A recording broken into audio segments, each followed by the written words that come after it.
So last night, with the Charlotte Hornets taking on the Pacers at Gainbridge Fieldhouse, you knew going into it that there was the potential, there was the forecast. All conditions were ripe for there to be a big storm upset at Gainbridge Fieldhouse. The Pacers and the Charlotte Hornets, for whatever reason, Indiana's the better team, we know that. Indiana's the better franchise, we know that. Indiana has the better roster, we know that. But the Pacers have struggled with the Hornets. They just have. Now, I know Brandon Miller's not there. There's a lot of things that are different about the Hornets. But nonetheless, thorn in the side. So going into that game, knowing that things now heading down the home stretch, you've got Detroit, you've got Milwaukee that's fading, but you still have to mind your P's and Q's, so to speak, especially knowing that you've got Cleveland twice, you've got Orlando, another team that's kind of a difficult matchup for the Pacers, still on the schedule. So what was going to happen? Going into that game, what was the storyline going to be? And the atmospheric conditions inside Gainbridge Fieldhouse were such that it was entirely possible that at any point a storm was going to erupt. All of a sudden it got really warm. Wind started to pick up a little bit.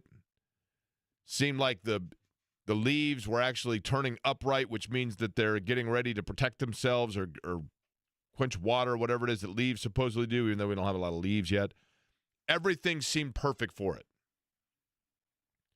And yet, it was not the perfect storm last night, at least in terms of the unexpected. And the Pacers did what the Pacers needed to do in a game that, again, we continue to see, and you know that I am a fan of this guy. I have a number of players on the Pacers roster that kind of cycle through as being my, favorite player of the week, if you will.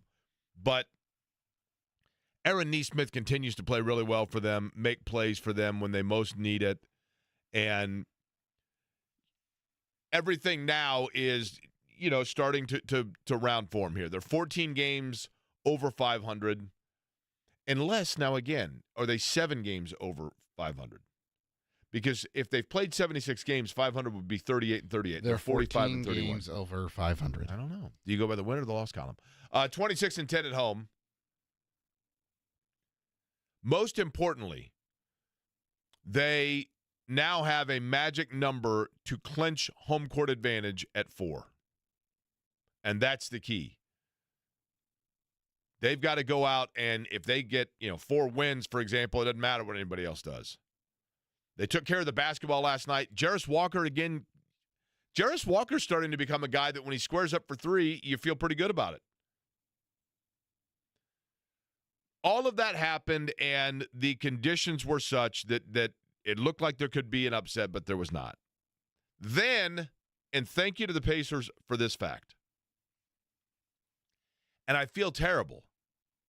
I feel terrible because Shannon's friend Linda that goes to the games with us lives downtown and loves to walk downtown, walk home from the arena. And more often than not, I say, Linda, do you want to ride home? And she always says no because she enjoys she and her friend walk. It's right there.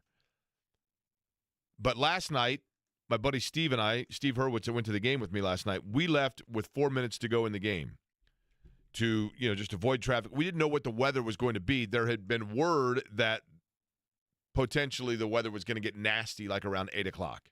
And, of course, you're at the game, so you're not paying attention to what may be going on in the outside world or what the time on your watch is, whatever else.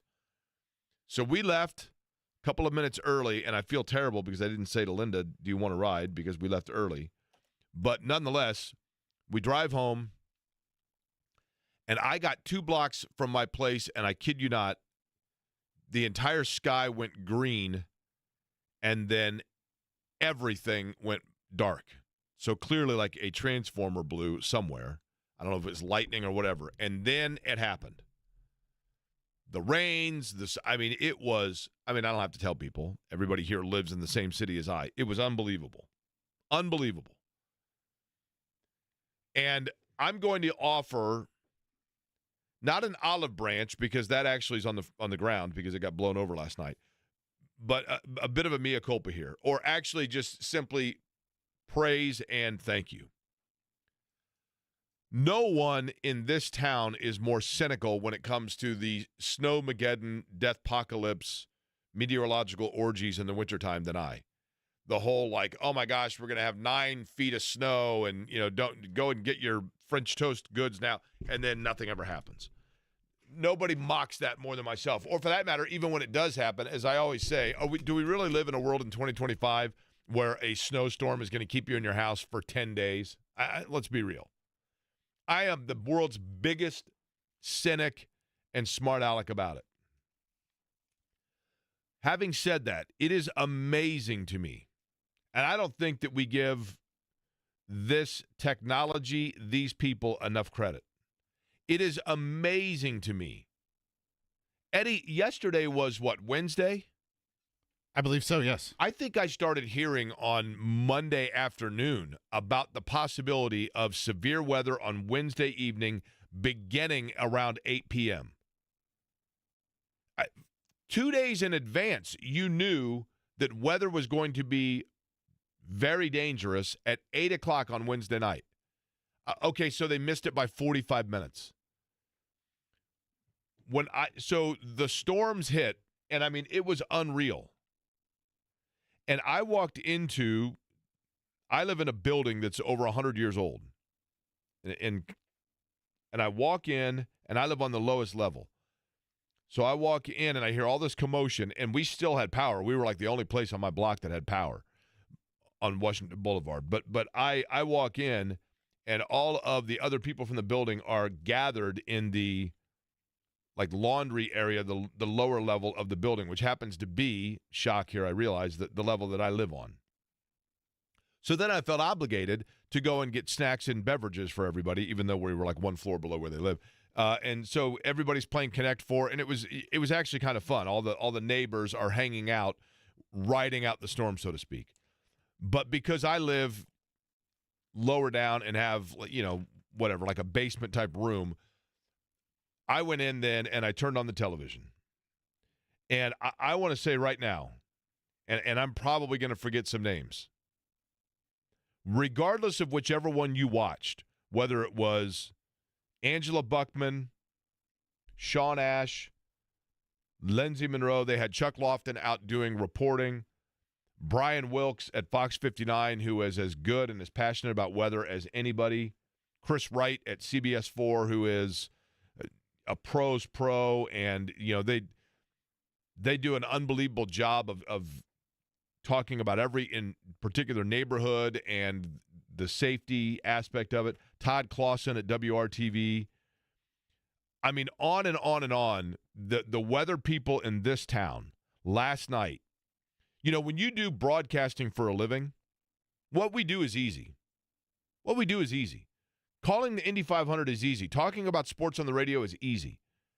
It's when all hell breaks loose and equipment's not working, or your audio goes out or whatever, and people are frantic, the computer's shut down, and engineers are behind the scenes fixing things and doing that.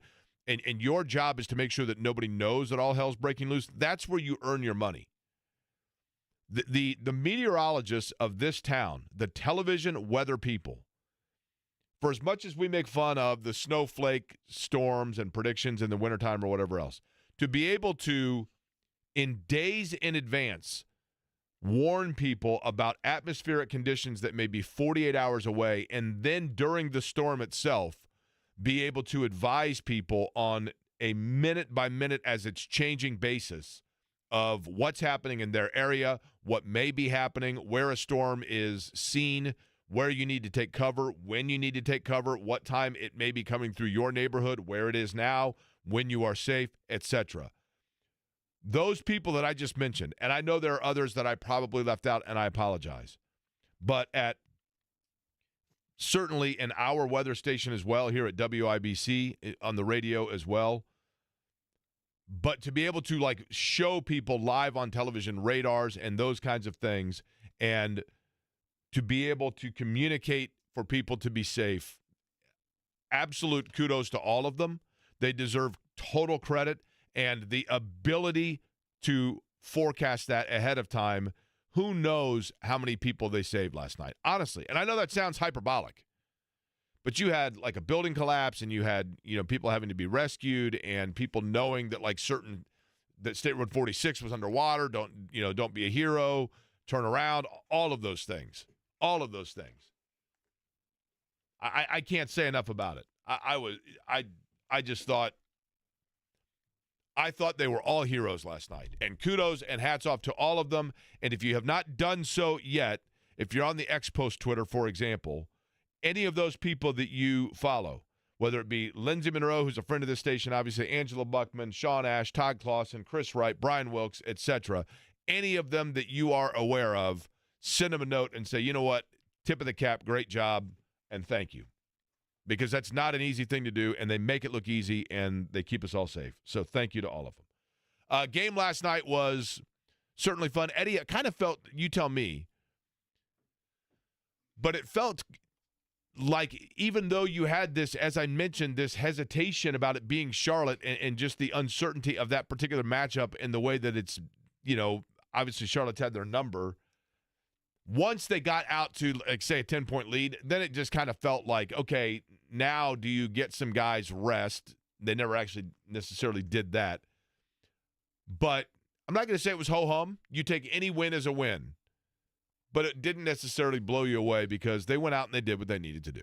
Just took care of business, Jake. That's all he did. Went out there, got the W, went home, and came out of that game unscathed. Nobody hurt. Siakam did get a little bit of a break. I mean, he only played 28 minutes, but I thought Jarris Walker was fantastic last night for them. I don't know how much you look into plus-minus, but he was plus 21, meaning the Pacers were -7 when he wasn't on the floor. I thought every time the game got close, Rick Carlisle put him in on the floor, and he immediately made an impact, whether that was with his defense or with his ability to shoot and create. He had a couple of assists last night. Really good job rebounding on the defensive side of things, too. So I think things are starting to come together for him a little bit. Now, does this mean tomorrow night against the Jazz that the Pacers rest everybody? They haven't clinched anything yet. They got to get a win, I realize. But Utah's terrible, right? Yeah, they're in the Cooper Flag sweepstakes for sure, especially before you have to face Denver in Denver. Yeah, I mean, that is such an obscure game on the schedule. You just go out to Denver for one game, and then you come back home. Well, you'd like that, right? That's neither here nor there, Jake. Do you know why a lot of people like to live in Denver, aside from the fact that it's sunny like 360 days a year? There are a lot of athletes that enjoy living in Denver because of Justin Wilson, the late, great Justin Wilson, the nicest dude in the history of auto racing. Mm-hmm. Justin Wilson lived in Denver. And I said, why do you live in Denver? And he said, I just got to thinking about it, and with all of the different places that we race and all of the things in this country, it's the easiest flight in and out because they have a major airport and nothing is more than a 3.5-hour flight. If you live in L.A., you occasionally got to take a 5-hour flight. You live in New York, you occasionally got to take a 5-hour flight. You live in, I guess, Indianapolis probably. Although to get to the West Coast is a 4.5-hour flight, right? Great city, Denver. So the Pacers zip into Denver and zip out, but Utah's terrible. So Utah again, the atmospheric conditions, the forecast against Utah is that this should be 70 and sunny with no clouds in the sky, right? That's the forecast, but you got to hope that that's the way it maintains. But back to Jarris Walker real quick. The thing about Jarris Walker, and I know that I've said this, if you had a penny every time I said this and you put it in a jar, you easily by now could buy yourself a PBR, okay? It does rhyme. Jarris Walker, for such a long time with Jarris Walker, he was moving faster than the game. And the game moves fast. The ball reversals, there was a play last night. Obi Toppin, the ball goes over on the wing, and Obi Toppin's got it, and Toppin kind of throws I'm not going to say lazy, but a very quick, I think it was Halliburton's at the top of the key, throws it to Toppin. Halliburton then goes to the left to set a screen for Nembhard, who's going to come back up top. And Halliburton throws on the ball and starts to move towards the screen. Toppin, as the ball is coming into his hands, is aware of what's going to happen. So before Nembhard is even in position for the pass, Toppin, by the time he gets the pass, is immediately going to recycle it back to the top of the key, knowing Nembhard is moving towards it. This is a very routine play, and these guys do it like it's second nature muscle memory. And Toppin was, just as he releases the ball, and I can't remember which Hornet it was, flashes in out of nowhere, intercepts it, goes down and dunks, and Toppin had a look with Rick Carlisle. And Carlisle looked at Toppin, and Toppin looked at Carlisle, and nothing needed to be said.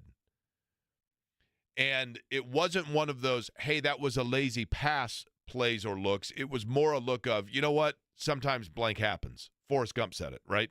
He had the T-shirt made. It happens that in that moment, because the game happens that fast. It is so boom, boom, boom.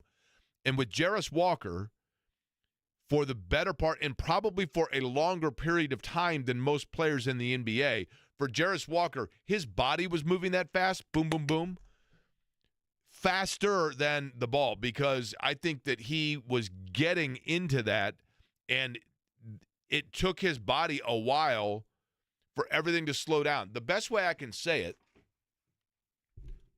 is if you jump into a pool and you know the water's cold, you ask somebody, you're standing there, it's a hot day, and you're like, how's the water? And they're like, it's fine, come on in. But you know the water's going to be chilly. The diving tank at Rivy used to have, it was awesome because the water was like ice cold, but on a hot day it was perfect. But literally, when you jump into the water at first, it's a total shock to your system, and you can't believe how cold it is. But by the time that you plunge all the way down and get yourself back up out of the water, everything warms up then, where all of a sudden then you don't notice the temperature difference. You get used to it. For NBA players going from college to the pros, I think that the pace that I'm talking about, the boom, boom, Obi Toppin pass, it happens so fast, eventually your body slows it down, and the water becomes warm for you. For Jarris Walker, that period took longer than most.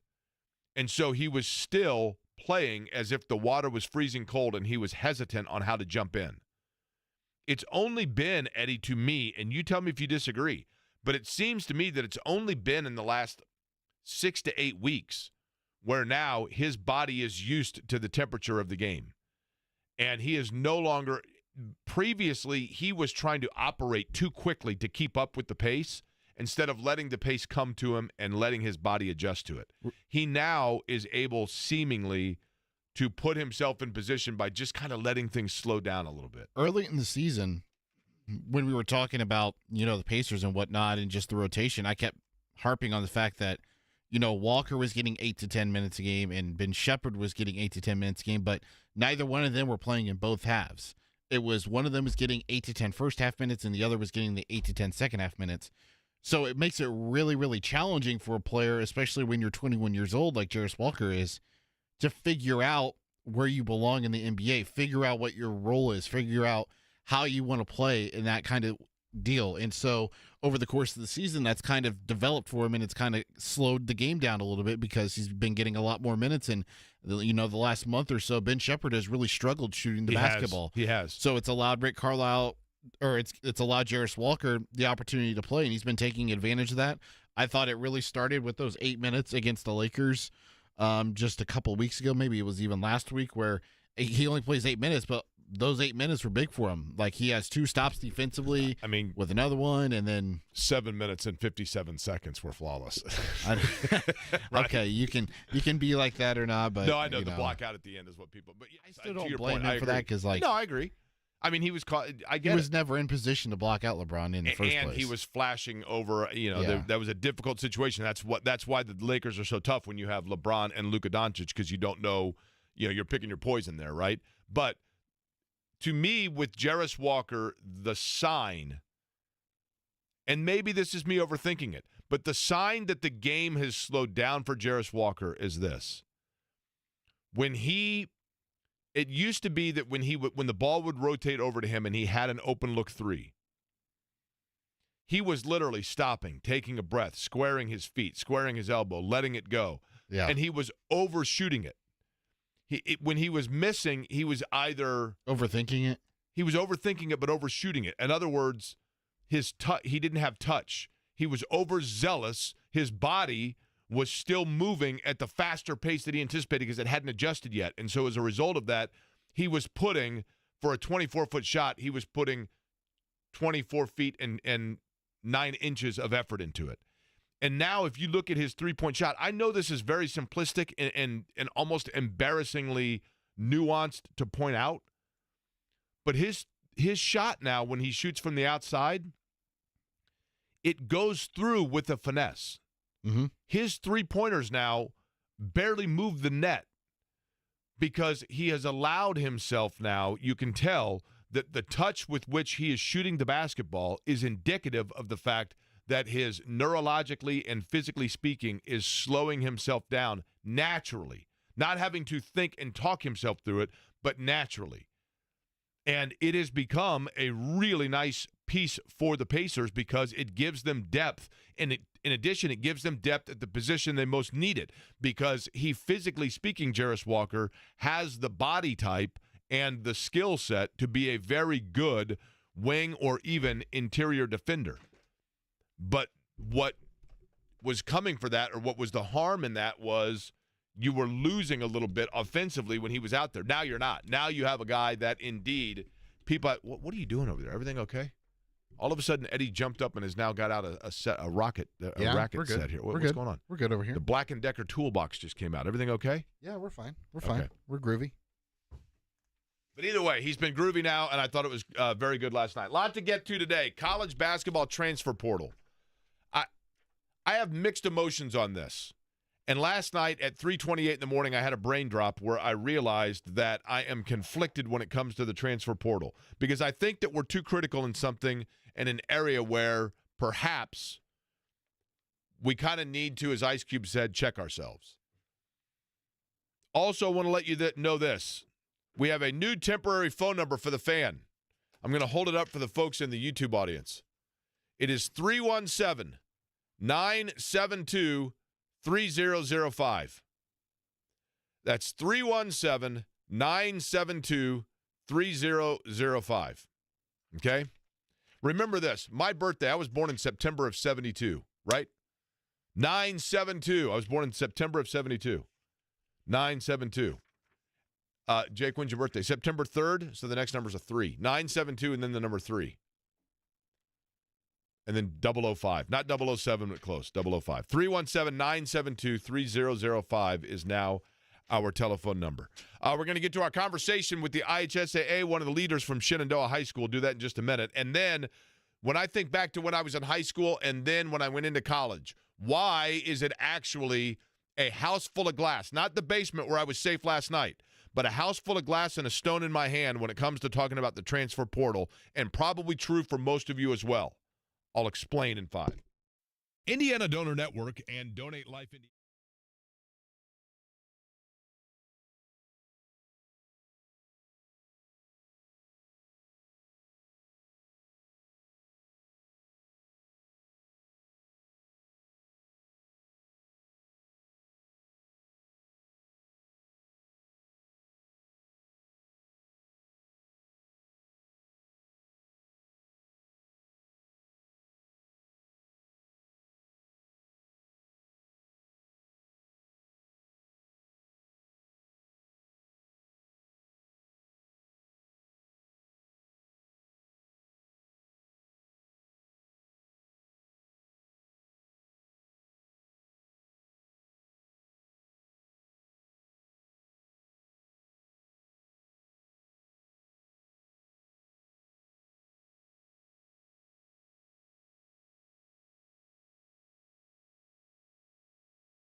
By the way, before I get into the transfer portal discussion, Eddie, you went to the Reds game 2 nights ago, correct?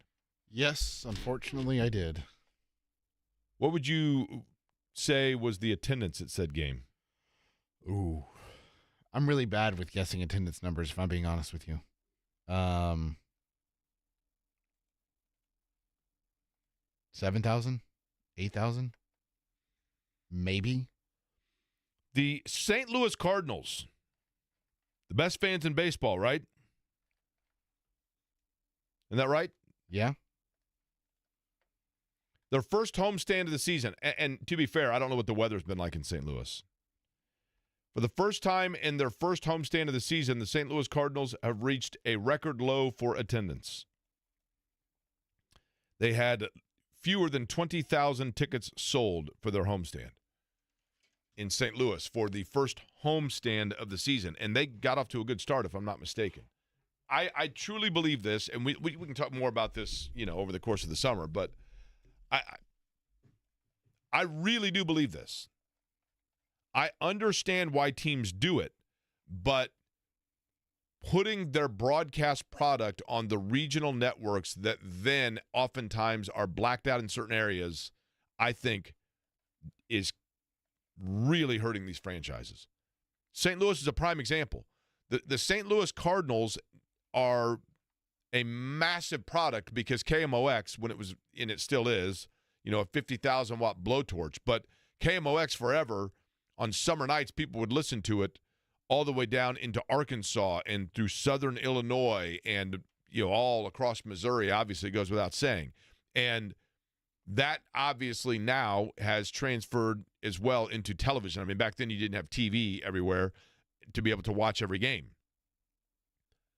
People in Carbondale, Illinois, and Danville, Illinois, and Bentonville, Arkansas, that normally would have had Cardinals games on to keep them invested and keep them interested, as those games now have moved to the regional sports networks that are available. Don't get me wrong. I'm not saying they're frozen out for people, but you have to make effort to find and acquire them. And at this point, doesn't everybody have like 19 different streaming services, and it became overload where people are like, you know what, I'm just going to finite this down to a couple. For a while there were 19 people in the United States that had a Netflix password, and everybody else used it, and then Netflix cracked down, so people started buying Netflix. That was another added subscription. But Netflix, Hulu, Amazon, Paramount, on and on and on. I think Peacock. I think people just got to the point where they're like, you know what, I'm going to try to limit this to like 2. So you take those, and then you add to it, okay, now you got to get the Bally's app or the FanDuel app or whatever it may be. I just think it's become too convoluted for people. And what Major League Baseball is at risk of finding out is that it doesn't take long for people to go out of sight, out of mind. Oh, the Cardinals are playing again? I completely forgot about it. Boom, right? The transfer portal. I get it. It becomes difficult to follow players, not unlike what I was just talking about with baseball teams. When your baseball team has now been on like 3 different places where you view it over the course of 3 years, it becomes difficult to keep tabs on where it is. When your favorite basketball player is playing for 3 different schools in 3 different years, it becomes difficult to remember who they are. When your favorite team is recycling its roster every 18 months, it becomes difficult to remember who plays for them. Yes, I could be old man yelling at clouds here and say that I remember the 9 years that Antoine Joubert was at Michigan and remembering and thinking like, man, when he's a senior, they're going to be so good. I remember sitting in high school Spanish class as a freshman and saying, guys, do you realize that in 1991, Jay Edwards and Lyndon Jones are going to be seniors? Damon Bailey will be at Indiana in the Final Fours in Indianapolis. Obviously, Edwards never made it to his senior year, but you get my point. You could prognosticate from, again, theme of the day here, forecast, right? You could forecast from a couple of years out what teams were going to look like, and that made you, as a fan of a roster, that captivated you and brought you in and held you there. And in terms of respect for or understanding of other programs, the same thing. You know, the thought of, man, I mean, Danny Manning was on the cover of Sports Illustrated as a sophomore. Like, how good is that guy going to be by the time he's a senior? Holy cow, Purvis Ellison, Never Nervous Purvis, as a freshman. What's he going to be like as a senior? Now, of course, a guy has a really good freshman year. He's gone. I get that. I understand it. A guy has a really good sophomore year. Okay, he's going to get a payday and go to a different league, different team, whatever. And it's easy for all of us, myself included, to poo-poo that and to say that these players are just mercenaries that are going from one school to the next, to the next, to the next. But what about this? Before we condemn these players that are doing it, maybe we should put ourselves in the same situation. I went to the University of Kansas my freshman year, and it was a complete and total and utter disaster, 100% on me and my immaturity. Disaster. I was homesick. I didn't enjoy it. I didn't do well. I basically shut down. Came home, kind of got things back in order, then went to IUPUI.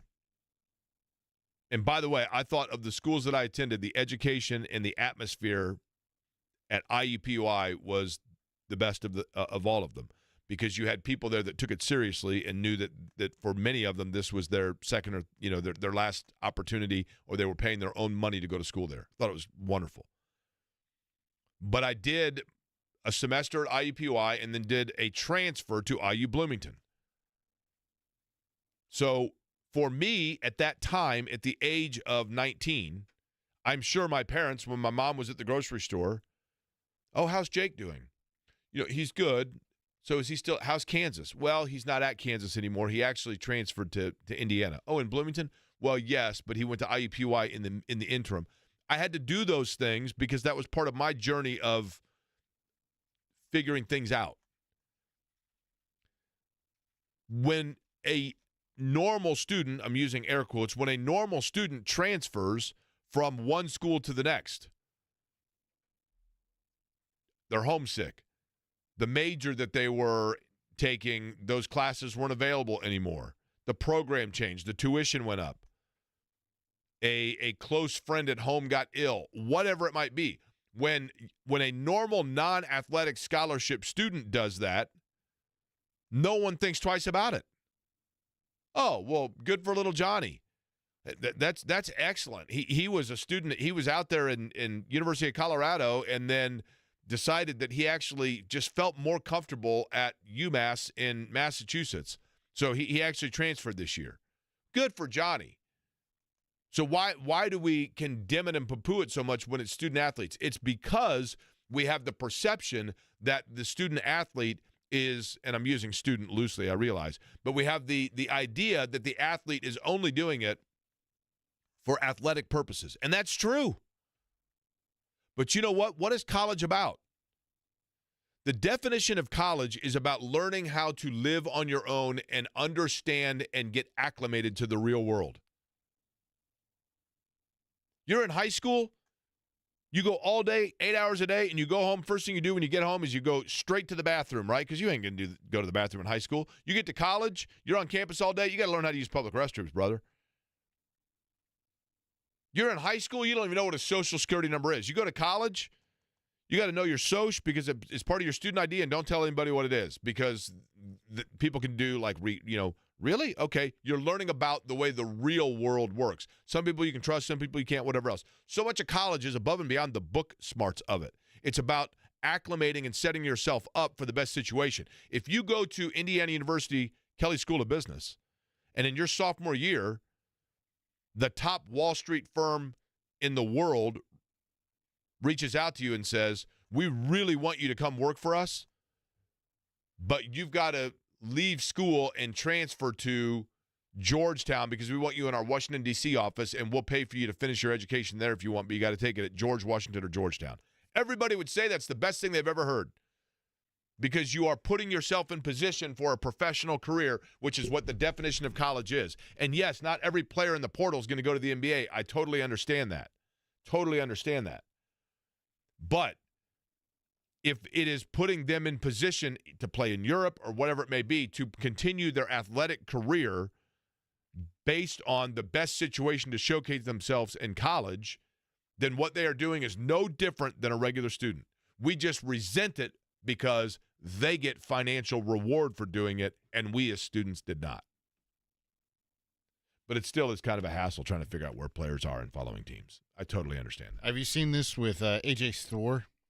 He's in the transfer portal again. He will be playing for his 8th different school in 8 years between high school and college. The high school stuff is something too, right? I mean, I get it. And again, I'm not saying that I lock, stock, and barrel that everything that I just said is gospel, but I'm saying I think it's fair to present it or view it from a different side and make the analogy with it. We have tickets to give away. Here's what we're going to do. I need you folks to write this phone number down right now. If you are in the car, recite it out loud with me, and then you'll remember it.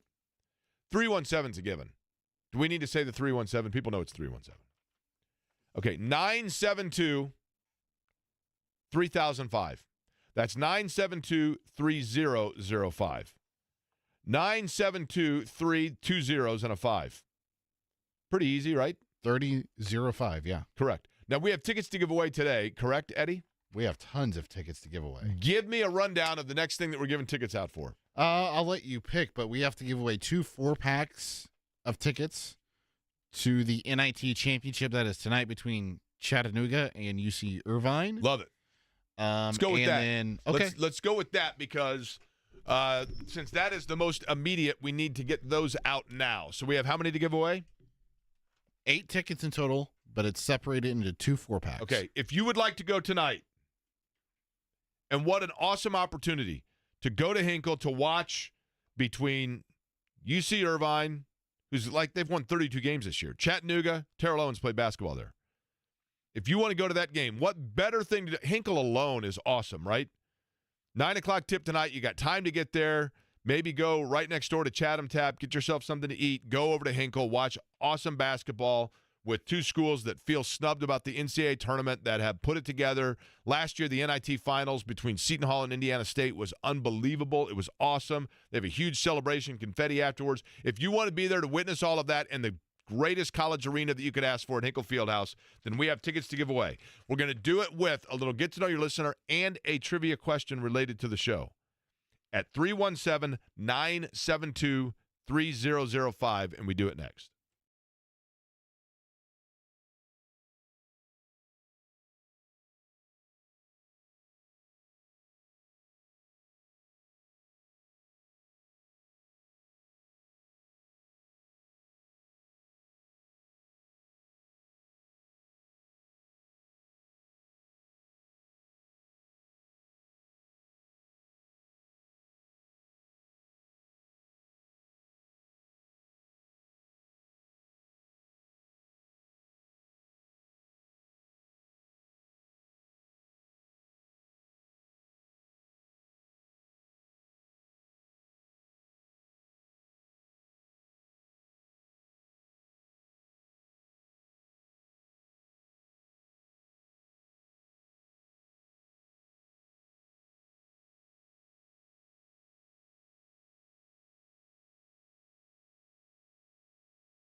How about that?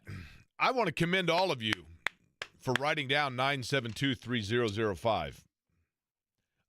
For those that are curious, by the way, and I'm sure that's the vast majority of you, we had last night a terrible storm that knocked out the phone lines, is my understanding, right? I thought it was the chipmunk yesterday. We thought it was the amphetamized chipmunk, and then we found out that actually the chipmunks, we have a chipmunk that takes a smoke break. It shuts down our computer from time to time.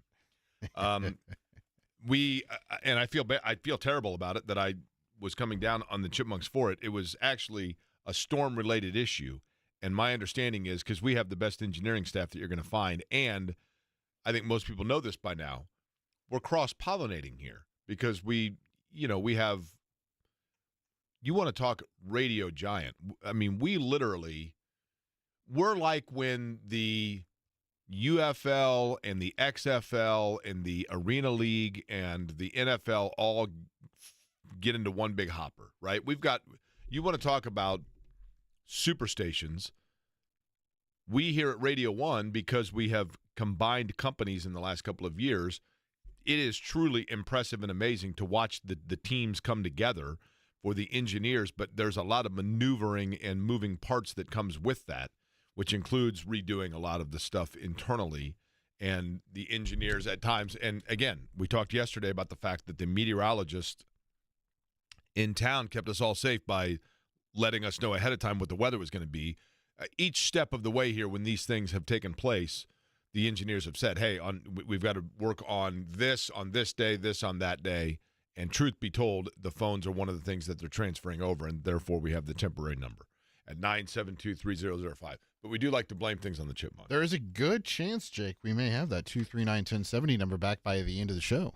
Now, Eddie, do you have wood over there? Yeah.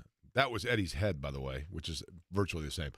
Who would we like to begin with here in terms of our giveaway for tonight's tickets for UC Irvine and Chattanooga, 9 p.m. tip in the NIT Championship at Hinkle Fieldhouse? We've got 2 4-packs, so we can do one by caller number 4. We'll go with Jim. Hi, Jim. How are you? I'm doing great. How are you? I'm well. Did everything go okay last night with all the storms?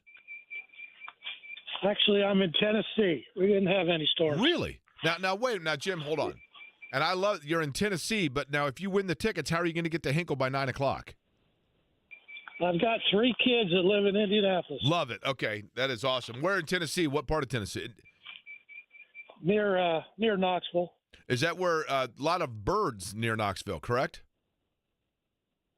Yeah, there's a lot of birds around here. Yeah. It sounds like a couple in the backyard there. Are you in the backyard right now? It sounds lovely. I'm taking a little hike down along the river in the woods. Beautiful. Beautiful. Well, yeah. And you're listening to the show while you're taking a hike through the woods? Yeah, I got my little earbuds in, and I'm on iHeartRadio listening. Jim, you are that alone wins you the tickets. What the hell? I mean, the fact that you are willing. I mean, you've got the tranquility, you've got the beauty, you've got the nature of the day, and then you're screwing it all up by the non-dulcet tones of this voice coming through your earbuds. But I can't tell you how happy that makes me. It's a great life. Man, I'll tell you what. Now, Jim, how long have you lived over there near Knoxville? Oh, about 4 years now. You ever make it over a little bit north of you, about 2/3 of the way between where you are now and Lexington? You ever been to the Daniel Boone National Forest, to the Red River Gorge? I have not. Now, let me tell you something, Jim. That's good hiking there. I got to get there? It's okay. Honestly, it is absolutely gorgeous. Just outside of Lexington, Red River Gorge, Natural Bridge Park. It is truly fantastic. Jim, I'll tell you what, we were going to do a little get to know your listener. I think we kind of did that, and show trivia to make sure that you're a listener of the show. But the fact that you're walking around, you got Woody Woodpecker flying around, and you still are listening to the show, I can't tell you how much that thrills me. And so we are going to get your information, and we're going to find out how we can get the tickets to your kids so they can enjoy the game tonight.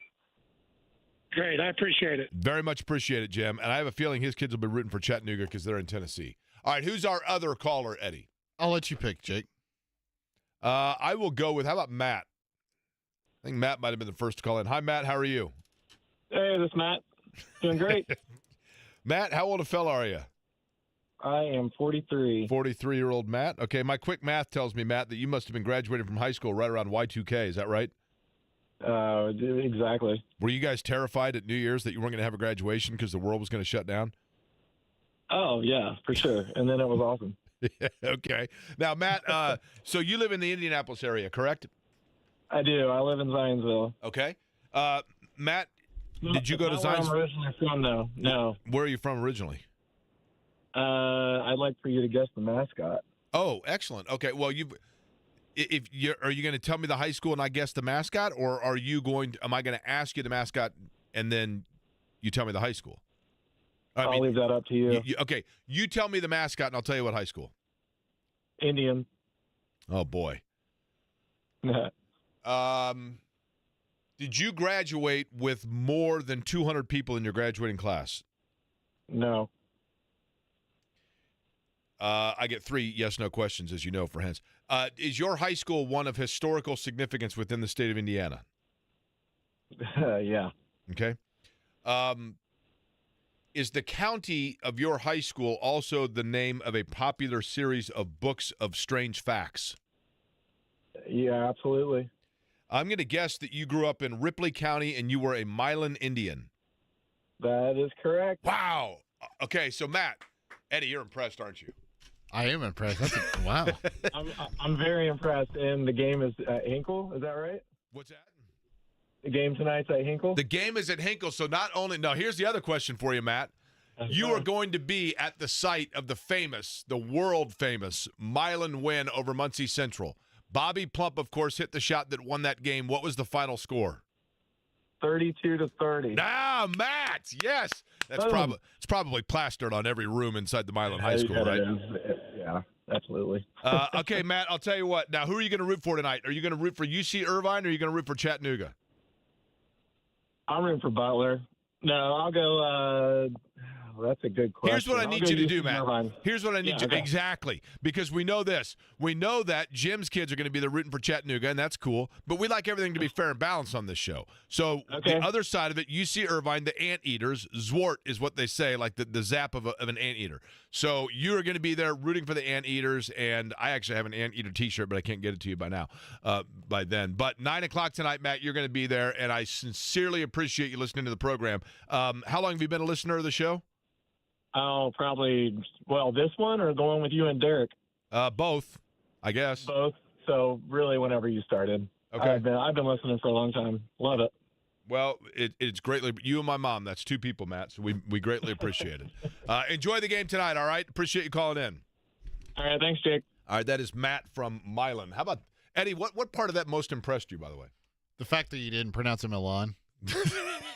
You can always tell when somebody's new in town when they're like, last night in high school basketball, Milan defeated Versailles. Yeah. You know? Or actually they would say Versailles if they were from out of town because we know now it's – but yes. Zot, that's what UC Irvine is. I thought it was Zort. It's Zot. The T-shirt I have has an anteater. It says Zot. Ah, okay. I was confused. The anteaters is kind of cool, isn't it? Can you imagine the rivalry they have with the Aardvarks? Or the uncles? They look almost exactly the same. Look at you. We have more tickets to give away over the course of today, correct? Oh, yeah. We've got plenty of tickets to give away, too. You know, that was a borderline R-rated joke that you made, but I just let it fly by. Right? I appreciate that. The subtlety was definitely there. Last night, big win for the Pacers at the Fieldhouse. We'll talk about that and more with Tony East next.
Certainly hope everybody is safe after the storms last night. I mean, it was rough. And again, I'm going to say what I said off the top of the show. And you'll probably hear me say it again in an hour, for that matter. But it is easy to, and I certainly do it as much as anybody, poke fun at weather people in the wintertime, when they forecast snowstorms, because snow doesn't necessarily, it's a nuisance for sure, but it doesn't, more often than not, it is not something that is of, life risk, so to speak. I know there are exceptions, but you get what I'm saying. I knew for probably 2 days I had heard about the possibility and the likelihood, better way of saying it, of severe weather taking place on Wednesday around 8 p.m. is when they said it would start. And lo and behold, they were off by maybe 40 minutes, 45 minutes. And the number of people that I know, my neighbors included, my parents certainly included, Shannon included, that were in their basement or in an interior area of their home when literally tornadoes were touching down in the metropolitan Indianapolis area. And the professionalism and the composure, but more so the accurate knowledge and instantaneous as it changed information that was being distributed by Angela Buckman and Sean Ash and Todd Clausen and Chris Wright and Brian Wilkes and Lindsay Monroe and everybody who works meteorologically and obviously within the WIBC News Center as well, our sister station on radio, anybody who last night was doing the job of keeping people informed. It is a major, major, major community service to this city. I mean, anywhere, obviously. But last night, I don't think that we can say thank you enough, because I truly do believe that they probably maybe didn't, save lives might be extreme, but kept people out of certainly danger for certain. And it was all happening as the Pacer game was getting out and people were leaving Gainbridge Fieldhouse. I happened to leave the game a couple of minutes early because it was a foregone conclusion that the Pacers were going to win, and I thought maybe there might be some traffic, whatever else. Tony East, I'm assuming, was there last night as well, as Indiana got past their nemesis, the storm that oftentimes has hit them without forecast in the Charlotte Hornets. But the Pacers got them last night. Now have Utah coming up on Friday. Tony, I'll begin with this. Were you at the game? And if so, what was I guess kind of the atmosphere or the overall scene once you had the game ending right as these storms were coming through downtown? Yeah, I applaud you for thinking any Pacers game is ever over at this stage of their season when you're leaving early. But yeah, it was really fascinating because they do the halftime weather with Sean right on the jumbotron, so everybody there knows it's going to be kind of rough. And then the second the game ends, like maybe 3 minutes after, I'm still leaving Media Row, so I'm around fans. That Amber Alert sound that gets sent out when they have the storm warning on everybody's phones was piercing, right? It was everywhere. It was the second the game ended. And they had a message come on the jumbotron that was like, hey, it's really bad. There's a warning. Be safe. A lot of people stayed in the building. Like when I was walking around after doing post-game media, all of the Hornets were still there, right? They were just sitting in the locker room because it was that bad. And so I appreciate the safety that the arena provided a lot of people after, what could have been, like you said, a scary moment and potentially, saving lives or keeping people safer. And to use a bad transition, I guess, because, the important thing is we do know, I think, that everybody stayed safe in central Indiana. That's not to say there wasn't damage, but, the Hornets were one that could have been danger, right, coming in, because the Pacers have not played well against that particular team. I know Brandon Miller's a big part of that because he's such a matchup difficulty and he was not available for them. But having said that, what jumped out at you last night as something that you looked at and said, that's a piston that is firing in the right time for Indiana because they've got to be going on all cylinders heading into the postseason, and now I feel good about that? Is there an area that jumped out at you last night? Two things. One is a guy that they didn't have in the first two games against the Hornets, and I'm just going to say Aaron Nesmith, his name in general.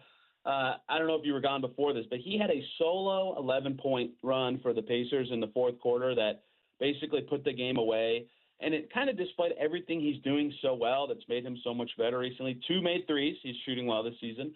and then one putback layup off his own miss, and a crazy driving between two defenders and one acrobatic finish at the basket that was just like, that is where he's shown so much growth this season, with that inside the arc game when he's run off the three-point line has been way, way, way better. And he's been averaging like 15 points a game since the All-Star break. Like, this is almost 2 months of Aaron Nesmith being that level of scorer. I don't know how long that can hold, but I'm not, like, very rarely am I like, oh, he made a bunch of shots that he doesn't normally make, right? And he's not even shooting that much better than normal from three. He's been awesome, and he put the game away. The other thing that I thought might be important to keep an eye on is last year they played McConnell and Halliburton together a good amount with good success. Their offense in those moments was spectacular. This year, that duo has not been nearly as effective. Both those players have had certainly different seasons than last year. Those two were on the floor for only 7 minutes together last night. The Pacers were plus 17 in those moments and a 14-point win. That's obviously very important. Even if that duo can just find a tiny spark to be closer to like a neutral pairing, that opens up a lot of rotation options. They very rarely have Halliburton, McConnell, and bench groups out there at all. It's usually Siakam or a different ball handler out with those groups. That group closed the third quarter really strong. So, look, they didn't play like awesome last night, I don't think, but two things that could be very notable for the postseason popping up in a game against the Hornets actually matters for the Pacers, and I thought those were the two biggest things. Let me tell you a question that was posed to me last night, Tony, that I actually had asked Thomas Bryant the other day loosely, but I think you, as well as anybody, Tony East is our guest, by the way, Locked On Pacers and Forbes, WTHR, a number of places where you can see and read his coverage of the Pacers, but you are around it as much as anybody. I saw last night, so I'm sitting there at the game, and my buddy at the game says, yeah, my kid was telling me that this James Johnson's only on the team because he fights people and they're all afraid, and the rest of the teams are afraid of him. And, he says it flippantly. And then I get home and I notice that he was nominated, I think, by the Pacers locker room for, like, Teammate of the Year. He doesn't play a lot. He kind of yo-yos back and forth on, the 15th man on the roster, if you will, depending on contractual status, et cetera. What makes him a great teammate? Yeah, it's funny that you say that because, like, I do obviously think there's a toughness component to what makes him valuable. Like, remembering Game 6 of the Bucks series last year, like, Obi Toppin's getting into it with, I think it was Bobby Portis in the first half, and out comes James Johnson. He diffuses the situation. Toppin just gets one tech. Like, who knows what that could escalate to? If that stops Obi Toppin from getting ejected in a playoff game, that has, like, infinite value in theory. So, like, obviously that is not nothing. But to me, it's way, way, way more than that. I mean, you sit close to the Pacers bench. If you watch the Pacers bench for any extended period of time, you will see James Johnson, like, not coaching, but being that kind of player, right? He is up all the time. He's clapping. The guy comes towards the bench. He puts his arm around him. He says something to him. He's very unique in that way with how he interacts with his team during a game. I think he knows the right times to do that kind of stuff and ease off and let the coaching staff do it or the players playing in the game at that moment do it. But, that's what I asked Rick Carlisle about last night is, like, how natural does that come to him? Like, obviously he'd been in the league for a long time when he came to the Pacers, but he was actually playing a little bit, his first year here. I don't think people remember that too much because it wasn't a ton. But, I wondered how much, has Rick Carlisle had to say, hey, here's what I want you to do as a leader. Here's how I want you to handle those moments versus how much James has just taken that on himself. And it's mostly been the latter. It's that he is really good at finding a bond with everyone in the locker room. Like last night, I see, Ray J. Dennis walks in and they immediately fist bump and they're chatting for a second. Like, Ray J. Dennis has been on the team for 3 months, right? Like, they barely overlap. Ray J. Dennis has been with the Maddens, but that's what he's good at is that kind of leadership, being a connector for everybody. And, look, we can sit here and talk about all these things and we can guess what his value is behind the scenes. We don't get to see that stuff nearly as much as we get to see the basketball part. But I can tell you the Pacers love it just because they've signed him to 8 contracts in the last 3 seasons, right? Yeah, that's what I mean. Whenever his contract is, like expires or they have to make room for it or whatever, they always find a way within like 2 weeks later, there's a transaction and he's back, right? Yes. And, that shows how much they value that kind of thing and what it can mean to a team. And so even though there's like extremely low to no on-court value of having him, that benefit clearly matters to them and is something that has boosted their team. And I can see it sometimes, and I think that's, really impressive stuff. And it's hard to have that kind of guy. You can have all sorts of vets who are valuable vets for one reason or another, but they don't have that kind of value between the bench in-game element, between the locker room element to bring that all together. And, of course, none of them have multiple black belts. So I don't think that's nothing as a part of this as well. You know, I want to go back to Aaron Nesmith, Tony East, our guest. I have always liked Nesmith because he's a guy, you probably heard me say this, I say it probably daily. He's a guy that doesn't have to have things orchestrated through him to get points. In other words, he's kind of the, like, I'll give you a good example, Tony. Derek McKee. Now, Derek McKee nobody would think when they say name your 5 favorite Pacer players. Derek McKee's not one that comes in the mind of the Reggie Rick Smiths, Paul George, Victor Oladipo level, right? But I had an interesting conversation once with the Pacers brass about Derek McKee, where they pointed out that Derek McKee as a three-point shooter was the best percentage three-point shooter like in the last 4 seconds of a shot clock possession. So in other words, you know what I mean? He was their bailout rotational guy. Nesmith feels that way to me. Am I missing something in the fact that are they orchestrating more to utilize Aaron Nesmith and we just kind of don't notice it? Or is he in fact just a Johnny-on-the-spot guy that is such a smart player you don't have to orchestrate things for him to be effective?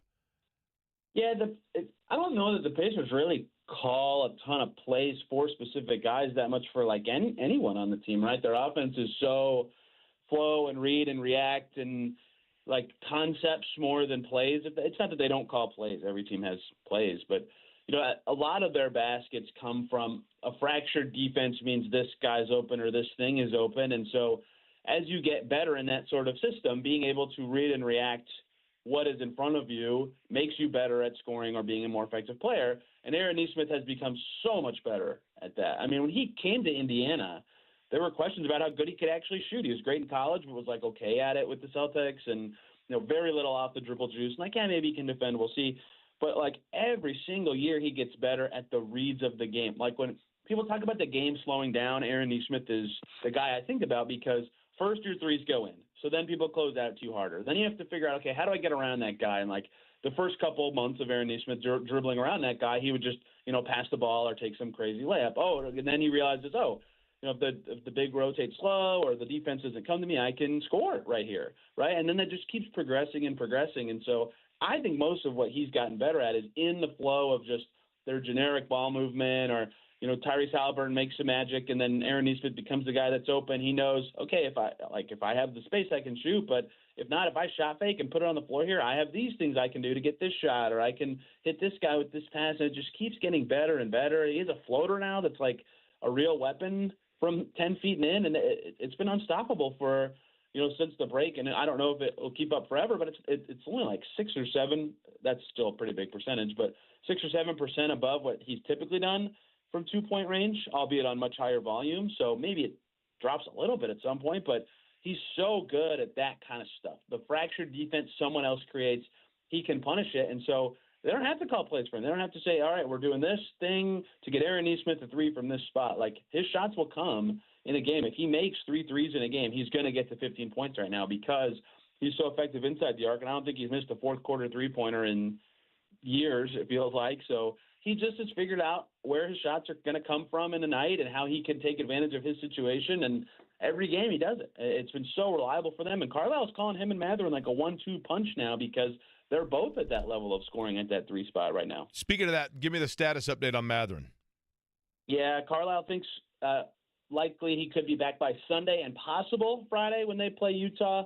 I saw him last night for a little bit, so that doesn't necessarily mean he's closer to returning or anything, but it seems like it could be in the next couple days, which, seeing what he's got in the playoff setting is huge for them. I think making sure he's ready to go for the postseason is an important priority for them the rest of the way. Tony East, our guest, talking about the Pacers. Speaking along those lines, Tony, if you look and compare to the Colts, the NFL, different animal, I realize. But for so many years, it was a discussion for the Colts of, do you rest starters going into the postseason? Does that hurt you? Rick Carlisle, when he was on the morning show, as he does every Tuesday with Kevin Bowe and Jeff Rickard and James Boyd this particular Tuesday at 8 a.m. He was talking about how he does have guys that he knows are fatigued. Siakam's name came to mind. Do they somehow balance and play that here down the home stretch, or do you just push all in to maintain whatever rhythm you have going? Yeah, that's a great question. They need 3 wins to guarantee that they are in the 4-5 slot of the playoffs, which I think is where you should want to be. Like, they could probably feel like they can beat any team they'd play there. And I would think that you have a slightly higher chance of beating the Cavs and the Celtics, albeit not much. So maybe they're happy with that. I think they want home court. So the best way to get that rest, especially because there's now a week between the regular season and playoffs, thanks to, the play-in tournament, would be to, win a lot right now, right? They play Utah tomorrow. They play Denver over the weekend, and they have some easier home games. And their last game is against Cleveland, who might not be trying on the road. Like, the sooner they can lock up 4, the more chances they'll have to actually rest guys or get guys, off the floor for a little bit to, 1, not risk injury, but 2, have a chance to be fully healthy for, the big stage kind of thing. And so, it's a win against the Hornets where they didn't play great, but that's why last night really matters. Like, it gets you one step closer to being able to potentially do that. Their lead over Detroit's now 3 games in the 4-5, and Detroit and Milwaukee still play each other twice. Like, it's super likely they're in the 4-5, probably better than a 90% chance. But being 4 specifically would have value to them. Maybe they want to get to 3, I don't know. But that's where they can decide on all that kind of things, is once they feel comfortable about the seed they're going to get or the bracket they're going to be in, I think they should look into that. Like, I've felt at times this year Andrew Nembhard could use a night off as well. And so, that's the grind of an NBA season. Like, Nembhard's been really healthy since he returned in December. Siakam's missed 1 game in 2 years. Like, if you can get those kind of guys some extra rest pre-postseason, and the rust factor is going to be there for everyone. When you have that week off, like, I'd be trying to steal as much rest time as I can. You're already seeing that for a lot of the top teams that are really, like Cleveland, OKC, like, they're really already doing that. So I think the Pacers should, as soon as they can, try to do that as well. Tony, a year ago, the reality is the Pacers made it to the Eastern Conference Finals. Not many people thought, the rest of the country probably was saying in mid to late May, like, wow, it came together for these guys. I never would have guessed this 2 months ago. Give me from the East and the West, the 2 teams that are very possibly this year's Indiana. Oh, the thing about the East is, like, everybody but Detroit would not be a stunning Eastern Conference Finals team, right? So I guess it has to be them, unless it's someone who's in the play-in tournament, because the Bucks have Giannis and the Knicks, Celtics, and Cavs are good, and the Pacers did it last year. So that leaves these spunky Detroit Pistons, who have Cade Cunningham and have somehow found ways to win games without him and are playing good basketball this season. They beat a lot of good teams, man. They could do it. They're solid, the East team. and they're just young and dumb enough to not know any different, right? You know what I mean? Like, and I say that in a good way. And no one knows anything about what they are, right? Like, I think most people just know them as a team that's fighting right now, right? Unfortunately, they're playing good despite that. The West is really similar too. The answer is probably the Houston Rockets, right? Because Houston's in second in the West. Like, they just secured that they're going to be in the playoffs. They won their division. They're probably going to have home court, maybe even for 2 rounds in the West. And their best offensive talents like Alperen Şengün or Jalen Green, right? Like, no one knows a lot about that team. And for all the, the belly aching about the way the NBA is played these days, like, a lot of people who talk like that should watch the Rockets. They win a lot of games because they defend like crazy. They're really good on the glass between Şengün and Steven Adams, and they're going to turn you over, and they're going to win the possession battle every night and try to win with all these little margin plays without, a crazy amount of shooting or a crazy amount of offensive talent. And it's worked. They have 15 wins, right?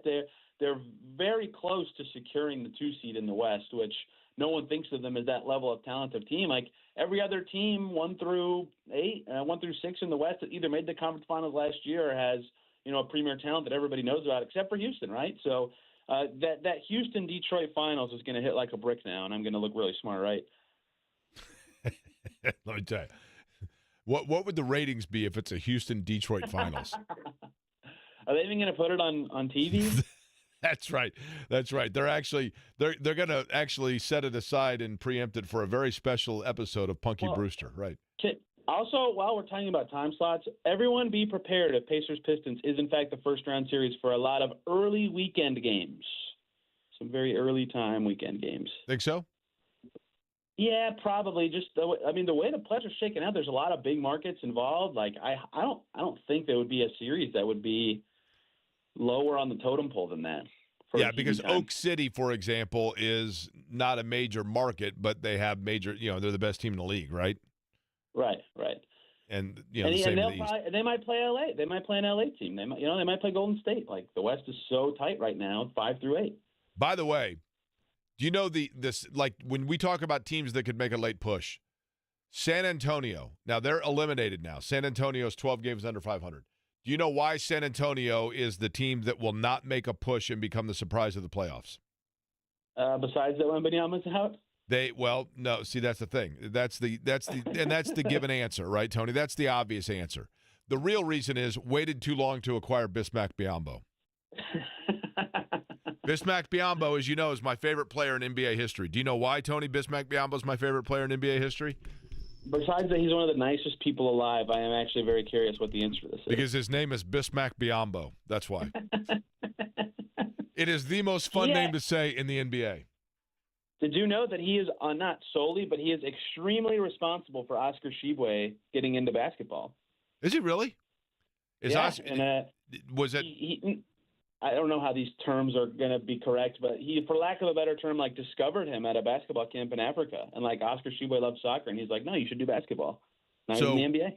The Bismack Biyombo he's from the Congo, correct? Yes. That's the other thing that's fun to say is Congolese. Congolese is fun to say, right? It is, yes. Can you imagine if he married Condoleezza Rice? You could say Condoleezza married to Condoleezza then by marriage is Congolese. That'd be kind of fun, right? I wish I could be on the video element so people could see me rubbing my forehead and trying to figure out what to say to that. Tony, are you starting to figure out that, yes, in fact, I don't get a lot of sleep, right? Welcome to my world, Tony. I deal with it 3 hours a day. All right, well, wait. Night. It was loud. It was crazy. You need to get him to debunk your little 500 thing that you keep asking all the time. Okay, Tony, here you go. You ready? It's not debunking. Yeah. I honestly don't know which is. I think there are two correct answers here. You're too defensive already. I'm nervous. The Pacers are 45-31. Okay. How many games over 500 are they? 7. Eddie. Wait, what? They're 14. Eddie, get your ding and your buzzer, your buzzer and your ding ready, and I'm going to ask the question again to Tony. Tony, the Pacers are 45-31. How many games over 500 are they? 7. I'm starting to agree with Tony as somebody who just had to go through. Yes, because 500 at 76 games. See, here's the thing, Tony. People like Eddie, they want to take the easy way out, right? They want to take the shortcut. Okay. Yeah, it's 14. Well, no. You go by the win column, not the loss column. So at 45-31, it's a story problem, Eddie. Work with me here. 45 plus 31 is 76. Half of 76, which would make you 500, would be 38. So 38 and 38 is 500. They are 45-31. They are 7 games better than 38 and 38. Tony East is correct. I agree with you. Yeah. If somebody right now in the standings was 38 and 38, the Pacers would be 7 games up on them. They are 7 games up on 500. But I also get here's the thing, Tony. Where did you grow up, Tony? Mostly in the area, basically. A little bit out in the BFE, Illinois. High school where? Where did you go to high school? Zionsville. Where? Zionsville. Yeah, not very far. Zionsville, I'm to North Central. Yeah. Eddie went to Decatur Central. So we got to, you know what I mean? We've got to work with this here, right? Oh, wow. Wow. That was very rude. I was on board with the math part. I'm not on board with Rip and Eddie. Ugh. The part that I don't get it here is if they lost 7 straight games, they're still over 500. Yeah, you're not. It's not a how many goes games by the win are you column, for not the loss 500. Yeah. Well, yes, that's also true. Here's the thing. I actually, kidding aside, Eddie, and yes, look, Amp Harris went to Decatur Central, right? 3 times my intellect. So who am I? Having said that, I'm giving you a hard time. I actually see both of them. I think both could be. If I was a teacher, I'd be like, yeah, you're kind of both correct. I totally get it. Tony, we appreciate it. We'll continue to read, follow, and we will talk to you soon. All right. You got it, guys. See ya. All right, Tony, he's probably begrudgingly joining us here on the program. I'm just, it is interesting, right? But once you break it down that way, at 45 and 31. I understand it from both perspectives, but to me, I look at the loss column. How about this? Here's an easier way to say it. If they're 45 and 31 and you had to start changing games and flipping them. So instead of 45 and 31, you take one away. Now all of a sudden they're 44 and 32. Yes. Then 43 and I'm not saying 33. I didn't understand. I'm saying I understand it. If you do that, you would have to do it, 7 times before you get to 500, Yes. right? But I do agree with you that 99% of the time for me, I look at it and it's just boom. You immediately look at it. But again, it's the wins column, not the loss column. They are 14 games over 500 in the loss column. Correct. Okay. We have more tickets to give away? Yeah, we do. We do indeed. This is going to be for the Flaming Lips show, is that right? Yeah, the Flaming Lips and Modest Mouse. We have 2 pairs to give away, so we can do one next if you like, Chick. But this is on August 11th. That is a Monday at the Everwise Amphitheater at the White River State Park. Do you know what I'd be if I was a rodent? Oh, goodness, what? Modest mouse. Okay. Okay. All right, we will do that. Again, the telephone number, by the way, 317-972-3005. 317, we have a new phone number, 972-3005. Learn it, live it, know it. Is that how it went, Eddie? Or is it learn it, know it, live it? Anyway, we'll do the tickets next.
So we know this, by the way, in terms of the transfer portal. And it is, I will admit, I mean, it becomes confusing to follow. From the women's side, the last year's Miss Basketball is returning home from Alabama to Indiana, correct? Chloe Spreen, was that her name? Correct. From Bedford, right? And then Olivia Miles of Notre Dame entered the transfer portal. I don't know if you saw that, Jake, a few days ago. She was one of their key players or one of their star players. She is foregoing the WNBA draft, and she will be returning to college for her final year of eligibility. Yeah, I mean, for the money that's in NIL right now, if you're a women's player, the rookie salary scale for the WNBA, you'd be better. Well, not only that, remember they're restructuring the collective bargaining agreement after the season, so it'll take an effect into 2026. Right, so you want to enter that, have your contract start then. From Indiana's side of things, on the men's side, we know obviously Campton Heidi, Miles Colvin put their name in for Purdue, along with Will Berg and Brian Waddell. And Waddell, yep. And they have acquired the big man from South Dakota State. It would seem as though there are a couple of other wings, I guess, that Purdue's in the running for. For the Indiana standpoint, Gabe Cupps, now we know for Ohio State. Malik Renew is headed to Miami, Florida. That is his essentially hometown school. The U. Mackenzie Mbako, Ja'Kai Newton, Kanan Carlisle, Bryson Tucker, Miles Rice. Those players I have not seen yet any confirmation on where they are going to play next. Connor Enright, who played at Drake, for DeVries at Drake, by the way. And then I believe DePaul, right? Yes. He has committed to Indiana. And then Tucker DeVries, of course, the son of Darren DeVries. Tickets to give away. Tell me again when this concert is, Eddie. It's on a Monday, Jake. In August the 11th. August the 11th. That is a Monday. We have how many to give away here? We have 2 pairs that we have to give away during the show, so we can do one here or we can do both. We'll begin with Josh. Josh, how are you? Doing all right. How about you? Sounds like you're typing. You at work right now, Josh? No, sir. I'm at home. Oh, you are? Do you work from home? Yeah. I'm a stay-at-home dad. Oh, that's cool. And how old are the little ones? 3.5. Oh, and what do we have? Is that a boy, girl in the background? It's a boy. Okay. You guys haven't. What I'd like to know, and this is Josh. I commend this greatly as a stay-at-home parent. So, what's a typical day consist of with you and the young one, other than listening to this fine radio program? I do take him up to Baca. He's autistic, so it's a center. So I take him up there 8:30 to 1 o'clock, and in the meantime, I'll go do the grocery shopping or maybe work out, things like that, and then pick him up at 1 and back home. If I'm not mistaken, Josh, yesterday was National, and I'm probably going to say this incorrectly, Autism Awareness Day, I believe. Yesterday, I could be wrong on that. Month. Is I believe it's the whole month. Okay. If you don't mind, can I ask you a question about that publicly, Josh, or would you rather not go into this arena? Sure. Okay. I would like for you, I'd like to give you the opportunity for this. As a parent of a child on the spectrum, what is the one thing that you wish that people would have a greater understanding of in terms of when you and your son are out in public or when he's interacting with other peers or eventually will and that kind of a thing? What is the thing that you wish, not begrudgingly on people, and I'm not saying that you're condemning people for this, but that you simply wish that there was just a better awareness or understanding of from people about the day-to-day for you, your son, and your family? I guess that truly is a spectrum, which I knew very little to next to nothing about autism until we had Frank. So I think just the fact that truly it's a spectrum. It's such a wide scope of behavioral issues or what have you, and One child with autism can be very different from the other. And I think it just takes a little more patience and understanding. I'm very open to discussing it with people. Usually they don't, it's not something people ask, but if there are other people that maybe, recognize that there's something different, then I'm more than happy to discuss it and talk about it. Now, does Frank have a certain area that is of great interest to him, more so than other areas, if you will? He's a big Daniel Tiger fan. He loves Daniel Tiger. Well, who doesn't, right? What's that? I said, who doesn't, right? Yeah, exactly. Nothing wrong with that, Right. Right. So, Josh, are you native to the area? Yes, sir. Okay, and you grew up in what area of Indianapolis? I grew up in Cumberland. Okay. I'm on the northwest side now, but yeah. Okay. Well, here's the deal, Josh. Certainly, I don't know if it means that grandma or grandpa or a neighbor or whatever else, but Frank might have somebody over watching Daniel the Tiger with him on the evening of August the 11th. Is that right, Eddie? On August the 11th, because you're going to be downtown at Everwise Amphitheater, better known as the Lawn at White River, checking out the Flaming Lips and Modest Mouse, because we're going to hook you up with the tickets. Eddie will get all of your information. Certainly appreciate not only the champion work of being a dad, but also in helping out Frank, and hope you enjoy the evening, all right? I appreciate you, Jake. Thank you. All right, that's Josh joining us on the program. Good stuff. Listen, the going down to a show, it doesn't matter who it is. I've gone to shows at the Everwise Amphitheater, the Lawn at White River, and for that matter, out at Ruoff or Deer Creek as we call it. Any of the shows that Live Nation puts on, I've never been until probably 6 or 7 years ago, I wasn't necessarily a concert guy. And now I've seen so many shows, even of bands that, it was like, hey, let's just go. We have tickets, let's go, whatever else, and always have a good time. Because there's just something, especially in the summertime, about being out and being in the open air and everything else. The place that I'd love to see a show, and I've never seen a show there, but I've been to the venue, is Red Rocks. Now, Eddie, you've been to Denver, right? Yeah. Did you go past Red Rocks? Yes. Did you go to a show there, or you just saw the theater itself? Just saw the theater itself. I mean, it would be unbelievable to see a show. It would be Red so Rocks. cool. Now, I don't know if I should narc this out on the air, but I think the statute of limitations is up. But Shannon grew up in Denver. And in growing up in Denver, she and her friends would go to Red Rocks a lot. And including, people in Denver. Red Rocks, for those that don't know, Red Rocks is the amphitheater just outside of Denver. And Red Rocks is essentially, it is very similar in terms of its layout to Ruoff, Deer Creek, whatever you want to call it, except for that it is literally, Red Rocks was actually developed as part of the New Deal after the Great Depression in terms of putting people to work, like different projects that they came up with. And so it's very historic in Colorado.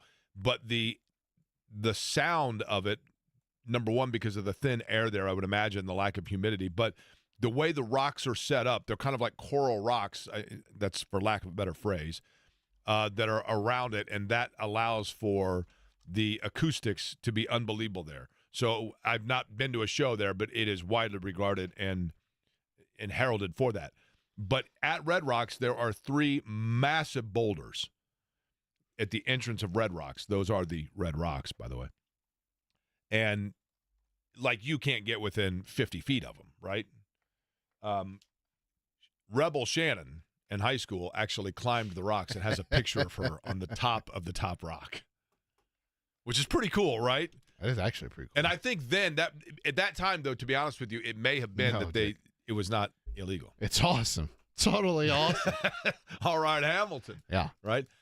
Pacers' big win last night, also the transfer portal to get to, but something happening in sports that Eddie mentioned this morning, and I thought to myself, you know what, you're right, that is a big deal, but is it?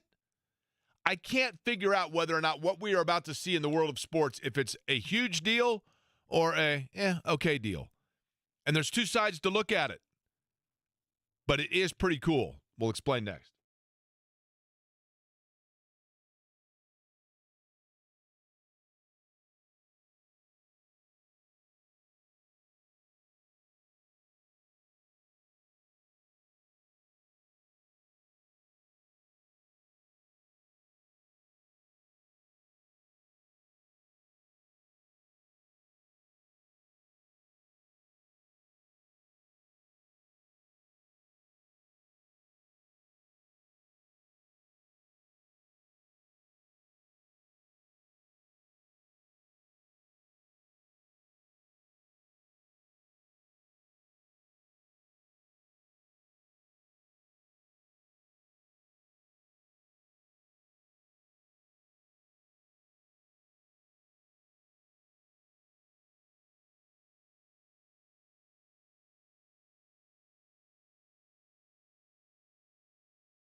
Let me tell you what absolutely makes my heart sing as if I'm Tom Petty listening to a song from the soundtrack of Fast Times at Ridgemont High. How about Brittany on the X-Post Twitter? Brittany sends a photo. Now, this, you have no idea what this means to me. This is the kind of thing that makes me feel like my life indeed does have purpose. I mean, Ed Sorensen used to say all the time, buddy, I got to tell you, I mean, all I do for a living is I read ball scores. And all I do for a living is talk about ball scores, right? Well, and yourself. Well, I mean, goes without saying. They're kind of 6 and 1 half dozen the other, right? But here's the thing. I have no idea how this began. No idea. Sometimes things I just mention them on the air and then it just goes from there. The PBR party, okay? I see what you're talking about. What do you see? I see the tweet you're referencing. Several years ago, we were talking about Major League Baseball. And I mentioned the Baltimore Orioles hat and the little Oriole on the hat. And how much I loved the little Oriole on the hat. And I said, I love him because he's just a cute fella. Hey, root for me. That's all he's saying, right? That's our first one of the year. He's a cute fella. Now the fans will start showing up at baseball games because we've had that. So I started sending, anytime that the Orioles were referenced, I just called him cute fella with the hashtag cute fella. And it took off.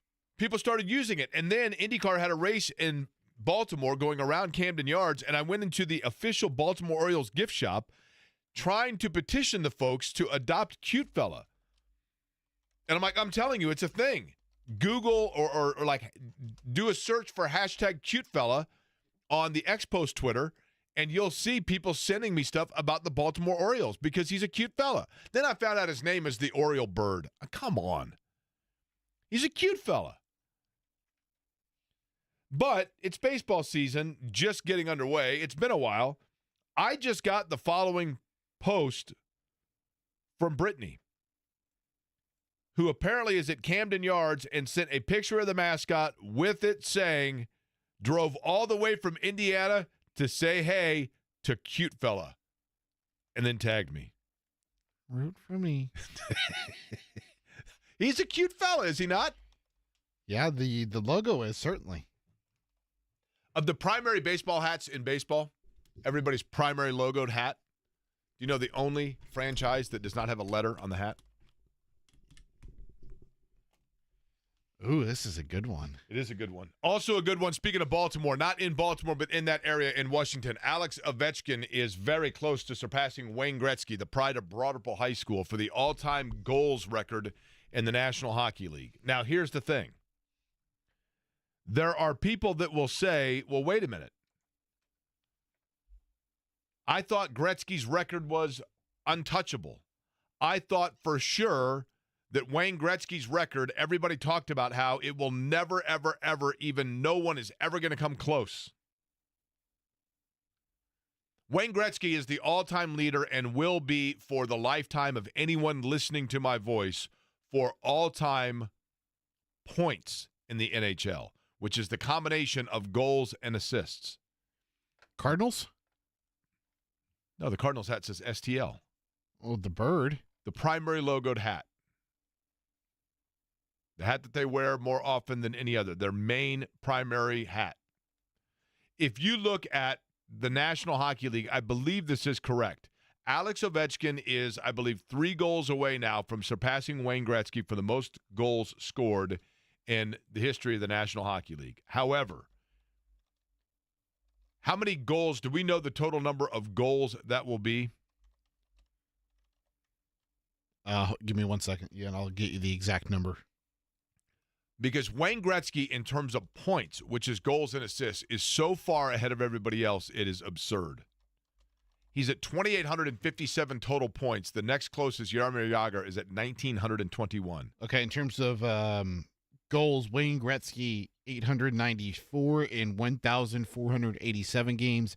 Okay, hold on. 894, right? Uh-huh. Okay. Alexander Ovechkin, 892 goals in 1,485 games. Here's what's interesting. Do me a favor, Eddie. Do you have a calculator in front of you? I do. I mean, I could do this in the top of my head, but I'll do it for official sake. Take 2,857 and subtract 894. What do you get? 1,963. So Wayne Gretzky, if you take away every goal he has ever scored, is still the all-time points leader in National Hockey League history. By 42. Unbelievable. Now, what records will we – that is one. Wayne Gretzky's all-time points record is one that I believe will never be surpassed, at least in our lifetime. Other records in that category that I think will stand that length of time, number one, Wilt Chamberlain's 100-point game. Are we sure that actually happened? Do we have proof yet? 77,000 people witnessed it in person. Secondly, Cal Ripken's record probably now will stand forever in terms of consecutive games played, even though we all know that there was a fake power outage because he got in a fight with Kevin Costner. 2,632. The one that I think will never be surpassed is Cy Young's all-time wins record. Because you just don't have – pitchers don't go that – I mean, it's a totally different game now.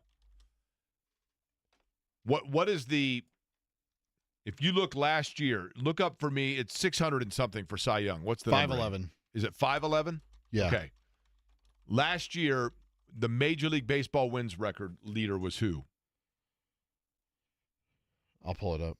I'm going to guess last year's Major League wins record. I'm going to get or leader, winner, whatever, was like probably 24, 26, something like that. 18. 18. That was the most in the major leagues last year. It was 18. 18.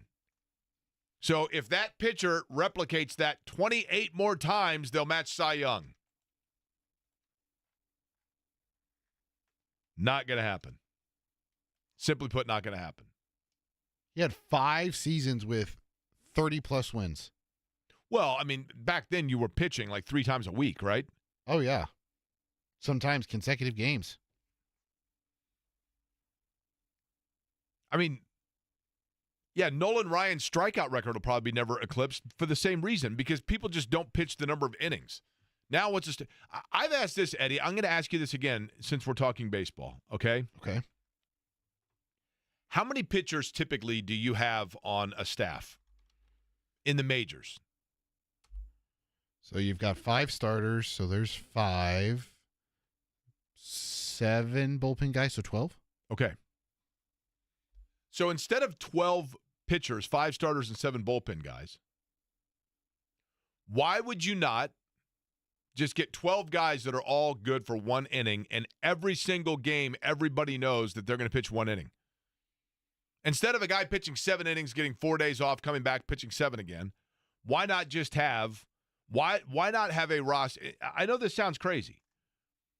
Why not have 12? Now, I'm going to give the greatest of all time to do it. I realize I'm saying it for the sake of his skill set. Why not have 12 Mariano Riveras that come in and can throw absolute gas for 25 pitches? And you literally change a pitcher every inning. Yeah, okay, if a guy's in a total groove, he goes 2. But he knows the next night he's going to come back and pitch 2 innings. Over the course of a month, when your team plays 23 games in a month, your pitcher has pitched 23 innings, which is the exact same as a guy over the course of 23 games that pitches 7 as a starter every 3rd game. You can make the case he's throwing more doing that than you would be if he was just starting every 5th day.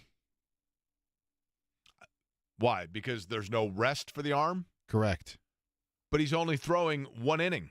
I know. If you're on average, you're throwing about 15 pitches an inning. So, and if you pitch, let's say 20 times, you're still throwing way more than you would if you were just starting. If you're pitching 20 innings over the course of a month, 300 pitches, or if you start in the course of a month if you Usually have 3 starts and you go about 95 pitches, okay, which is about 30 less, 20 less. okay. The other side of it would be how many when a guy pitches in a rotation every third game, is he not throwing at all in the interim? Is he not like going out during practice and keeping his arm loose? Is he not going into the bullpen and throwing BP for 15 pitches a day? I'm not entirely sure how they do it now, but like I know typically the next day is a stretch and recovery day, and the second day you're probably doing some tossing. Third day you're probably doing a bullpen, and then Friday you're probably not throwing at all. If you are, it's just to stay loose. Hey, Jake, you're forgetting about the warm-up pitches each day. Yeah, warm-up pitches happen, but that happens to any pitcher. Any pitcher goes out and throws warm-up pitches, right? I'm not saying – I'm curious why it's never been tinkered with. Or not even – I mean, what I'm using is an extreme example. But why has nobody ever gone with more so that, or at least experimented with it? Like in the era of – well, there are bullpen games in today's MLB. Like there are teams that will have bullpen games. But guys will go like 1 or 2 innings, and they use 5 different guys. But they don't do it every game. In the Moneyball era, like when the A's, for example, were doing things non-conventional, all I'm saying is I realize what seems to be the absurdity of it. But in baseball, what do they always say? The thing about baseball is you always see something you've never seen before. I'm surprised that approach has never, ever, ever been approached, quite frankly. Do you still not know the answer, Eddie? The Major League Baseball team with no letter on their hat. We'll ask Mike DeCourcy. I'll bring him into the conversation when we talk Final Four with him next.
Soon upon us down in San Antonio, which I assume Mike DeCourcy has probably done the Riverwalk a couple of times. Great city, San Antonio.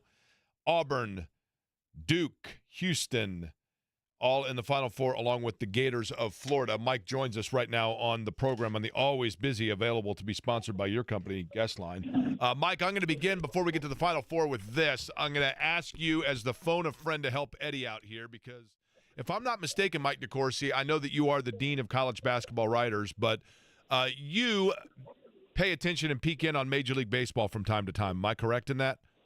Not that much. Okay. Well, you don't have to be a huge fan to throw out your first guess on this. You ready? Okay. Of all of the Major League Baseball teams, there is only one who, with their primary hat, I'm talking about their main line hat that they wear, does not have a letter on it. Do you know which franchise is the only one to not have a letter on their hat? Cardinals? No, they have that STO. It depends on which hat. I'm really bad at this, Jake. Here's the thing. No. I'll tell you this, and then I'll give you the answer at the very end, Mike, so that this is what we call the art of the tease. It is, in fact, a bird, but it is not the Cardinals. All right, let's begin with the Final Four. Michael, look, I feel like these four teams, you can throw them all in a hopper and make a very compelling argument for why they're going to win it, and in each of them maybe make an argument as to why they could not. The team that has the greatest disparity between that, though, and that the more that you look at it, the more you find ways why they will win it as opposed to won't, would be which of the four that you would say is the favorite? Oh, there's no question it's Duke. Because, Jake, I use this stat, if you want to call it that, when I evaluate teams to win the championship, it's the first thing I go with. Because we're talking about, and this will hit home, too, for Indiana fans who are listening. I think there might be two or three. They are the last team in 1987 to win an NCAA championship without a first-round pick in their rotation. So we're talking about 38 years, probably 37 tournaments because of the one missed, something like that, where every single team had that. And it's the only time where there was even any doubt that team had it was 16 Villanova, when they did it, and a lot of us looked at each other and like, do they? And then a year later, Josh Hart gets picked in the first round, and 2 years after that, or a year or two after that, Mikal Bridges, gets taken first, and so they had it as well. I mean, and you look at Auburn and you look at Florida, and Florida maybe does, but there's a lot of maybes, and Auburn probably doesn't. And Houston almost certainly doesn't. And all of that sort of says, okay, now what about these guys in the blue? And, well, they got three of them that are no doubters that will probably be top 10 this year. And that's why it always keeps coming back to them for me. You know, with that, Mike, I'm going to ask you to kind of simplify something for me as well as listeners. There is no questioning that Cooper Flagg is a generational talent. But yet, if you look statistically at him, he's not throwing up Glenn Robinson level domination numbers, right? What about Cooper Flagg, in fact, makes him so unique that it is a fait accompli that he is going to be the number one player selected in the NBA draft and likely an NBA transitional type player? I think a great way to illustrate that, Jake, is when we do our All-America teams, I will pick out – I don't pick the team. We have a panel that votes. But when I do the writing on it when we present it, and I will pick out, okay, this is what this player's really good at. And for like Janai Broom, I'll give you his scoring, his rebounding, his assists, which are extraordinary for a power forward, his field goal shooting percentage. For a great shooter, whoever it might be, I'll show he shot 43% from three or whatever. And with Coop, the first thing I thought was, I think that I can put up basically every major statistical category: blocks, steals, points, rebounds, field goal percentage, three-point percentage, even free throw percentage. And his numbers are going to be exceptional. Not world beating, in each of them, but he's got great numbers in every single one of those categories. And so under his name, I listed them all.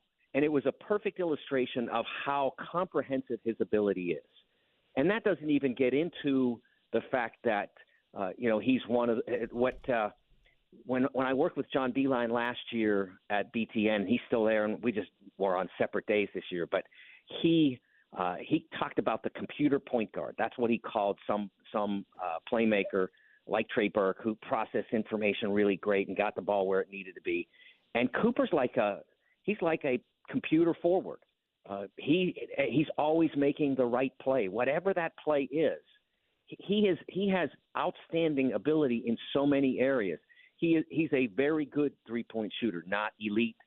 He'll probably get better. I don't think he's ever going to be elite in that category, but he is elite as a rebounder. I think he averaged 7.5, but that's partly because of the way they position him on offense. A lot of times out on the perimeter, he's not going to get a ton of offensive rebounds and boost up those offensive rebounding and overall rebounding numbers. But I'm telling you, I was at their Auburn game, and I saw things from him relative to the ability to read the ball in the air that reminded me of Rodman, that reminded me of Paul Silas from when I was younger, that they know where the ball's going and they can get there. And in Paul's case, it was because he was so strong you couldn't keep him from where he wanted to go. But with Rodman and with now Cooper, it's more, especially with the modern game, it's more about the way the ball comes off, where it's going to come off, and you're dynamic enough to get there. And that's him. And there's just so many things that he brings to the sport. It's really hard to find a hole in his game. Is it an overstatement to say that the game runs through Cooper Flagg even when he is isolated in the corner for 30 seconds? Yeah, because everybody's aware of him. And a lot of times defenses will wait toward him, and then that opens things up for Tyrese Proctor or Con Knipple or someone else. Sion James gets a lot of runs to the rim because of attention that's paid to Cooper Flagg. Now, of course, you have to be strong and tough and quick enough like Sion is to get to the rim, but the opportunity develops because Cooper's out there. He's got a cool name, too, for what it's worth, right? Like, it's not like his name's Jim Smith. You know what I mean? Cooper Flagg just sounds cool. It just sounds cool. So, it does. So, too, does Mike DeCourcy, who joins us here on the program from the Final Four in San Antonio. Have not gotten a chance to talk to you about these two subjects closer to home, Mike. Wanted to get your thoughts on them quickly. The first is Matt Painter now is, Purdue has been, you saw it. I mean, everybody saw the statistic. 5 starters that all started their career at Purdue. Now, all of a sudden, people are starting to pluck away at that. Miles Colvin in the portal, Camden Heide in the portal. Purdue's going out and now getting what could be starters through the portal. Were you surprised to see those two players put their name into the mix? I wasn't, in part because you get to a certain point in your career. They're both sophomores eligibility-wise, and you got 2 more years to play, and one of them, Fletcher Lawyer's still there. And so it limits your ability to get on the floor. And so that both of them would leave not super shocked. Miles, I'll be honest with you, that's 2 players that I thought would make huge leaps this year. And I don't know how much of it was just opportunity-based, being limited to reserve roles that kept them from making significant steps forward as players, but neither did.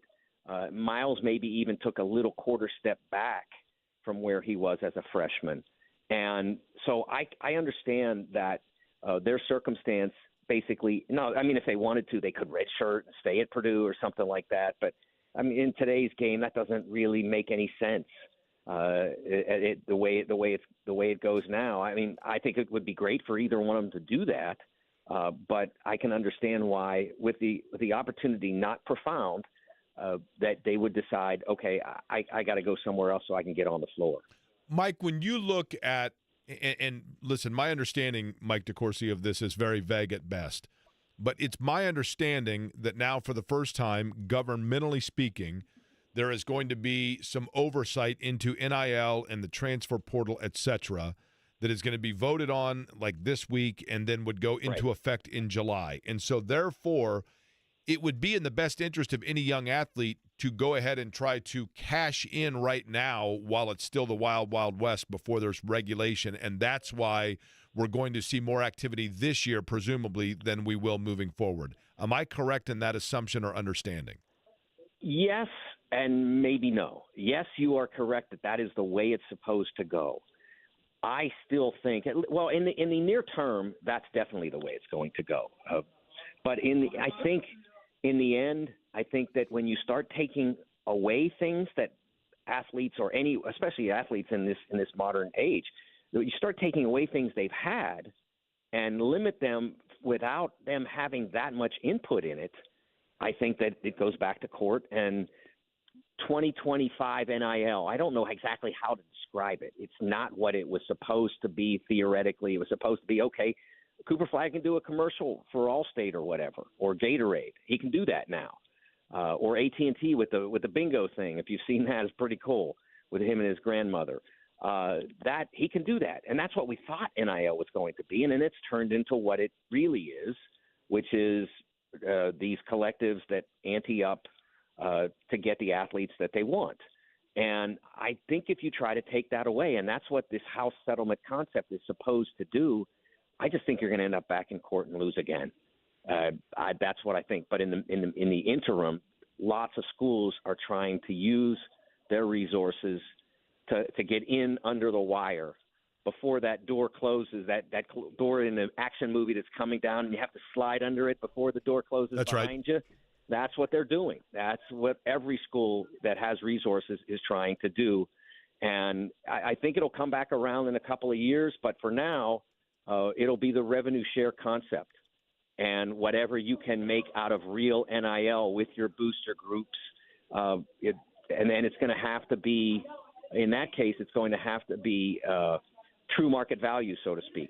Like Cooper Flagg, whatever he gets for Gatorade, that they won't be able to touch that. But if you try to do one of these deals, one of these charity deals and that sort of thing, I don't think that'll be available for at least the next couple of years. Last thing, Mike DeCourcy, and then we'll let you get to Mi Tierra, which is one of the great restaurants in San Antonio if you're down there for the Final Four, or the Alamo if you're looking for Pee Wee Herman's bike. Your thoughts on the Indiana hire? I don't think we've talked to you since Darren DeVries was brought in. Yeah, I think it's a very interesting hire. I mean, he is an excellent coach, and their guys will play together. They'll maximize their talent. If they're really gifted, I think that they will rise to the top. As I don't think you have to be the coach's son for that, because we saw it as well with the West Virginia team after Tucker got hurt. So I think that that's part of it. The interesting thing, I don't know Darren very well. I've only been in a building with him once, and that was a game in which his West Virginia team probably played the worst game I've seen a Division I team play in 15 years. And so didn't really want to make a big conversation after that. And to his credit and an illustration of how terrific he is, after that performance, when I literally left Pitts Peterson Center thinking that West Virginia would win 6 games, they went out and won 20+. I mean, that's how good a coach he is. I mean, I'm not kidding. I looked out there and I saw nothing other than, I mean, I knew his son was pretty good. But as a group, I saw nothing. And that team ended up winning 20+ and really in the end got hosed about not getting into the tournament. Yeah, I thought, the one thing that was peculiar in all of it was when I think it's pretty obvious that he got on Indiana's radar down in the Bahamas, and then he kind of slipped up and said, they let me focus on my team all year, so who knows when the conversation began. But the point I'm making is it does not appear as though this was like option number 9 for them. You know what I mean? I think he's a guy they thought highly of. Yeah, I think that. And what I want to see now is the part of it that he's got to do well is what I call the senator aspect of the job. That's something that Arch wasn't the best at. It's something that Woody wasn't the best at. You got to be able to go out and touch the public, so to speak. And I will be interested to see how he manages that aspect of it.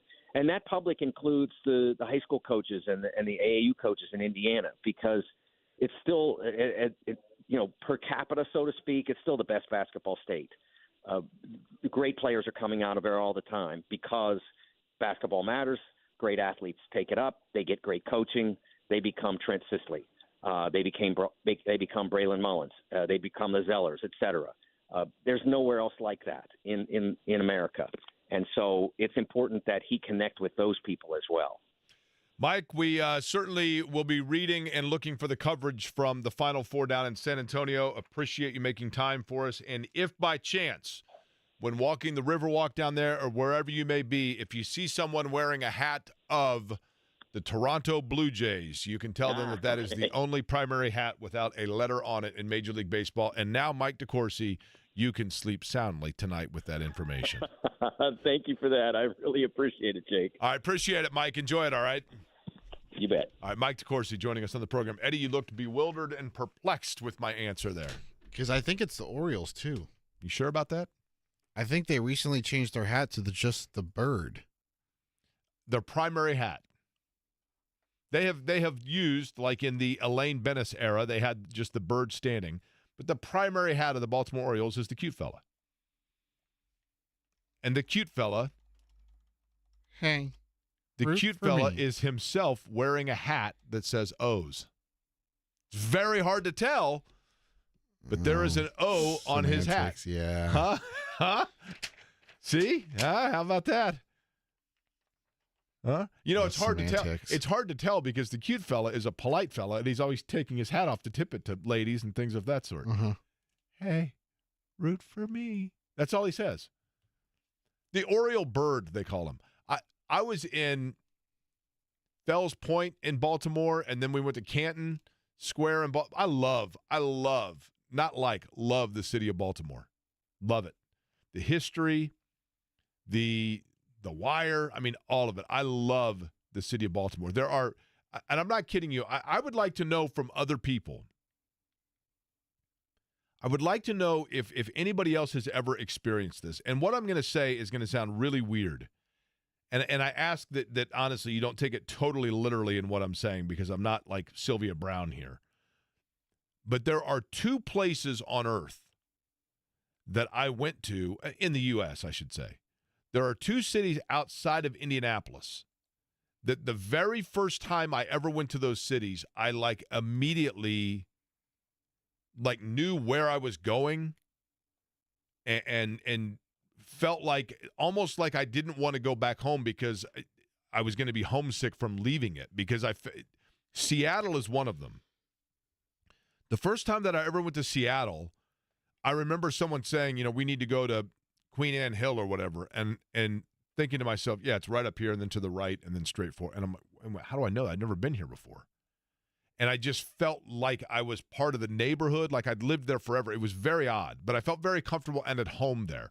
The other is Baltimore. I don't know why, but and I've told the story before, the way that I got introduced to the television show The Wire is I was in Baltimore for that IndyCar race, and I wanted to go see Edgar Allan Poe's grave, which is just to the west of downtown Baltimore.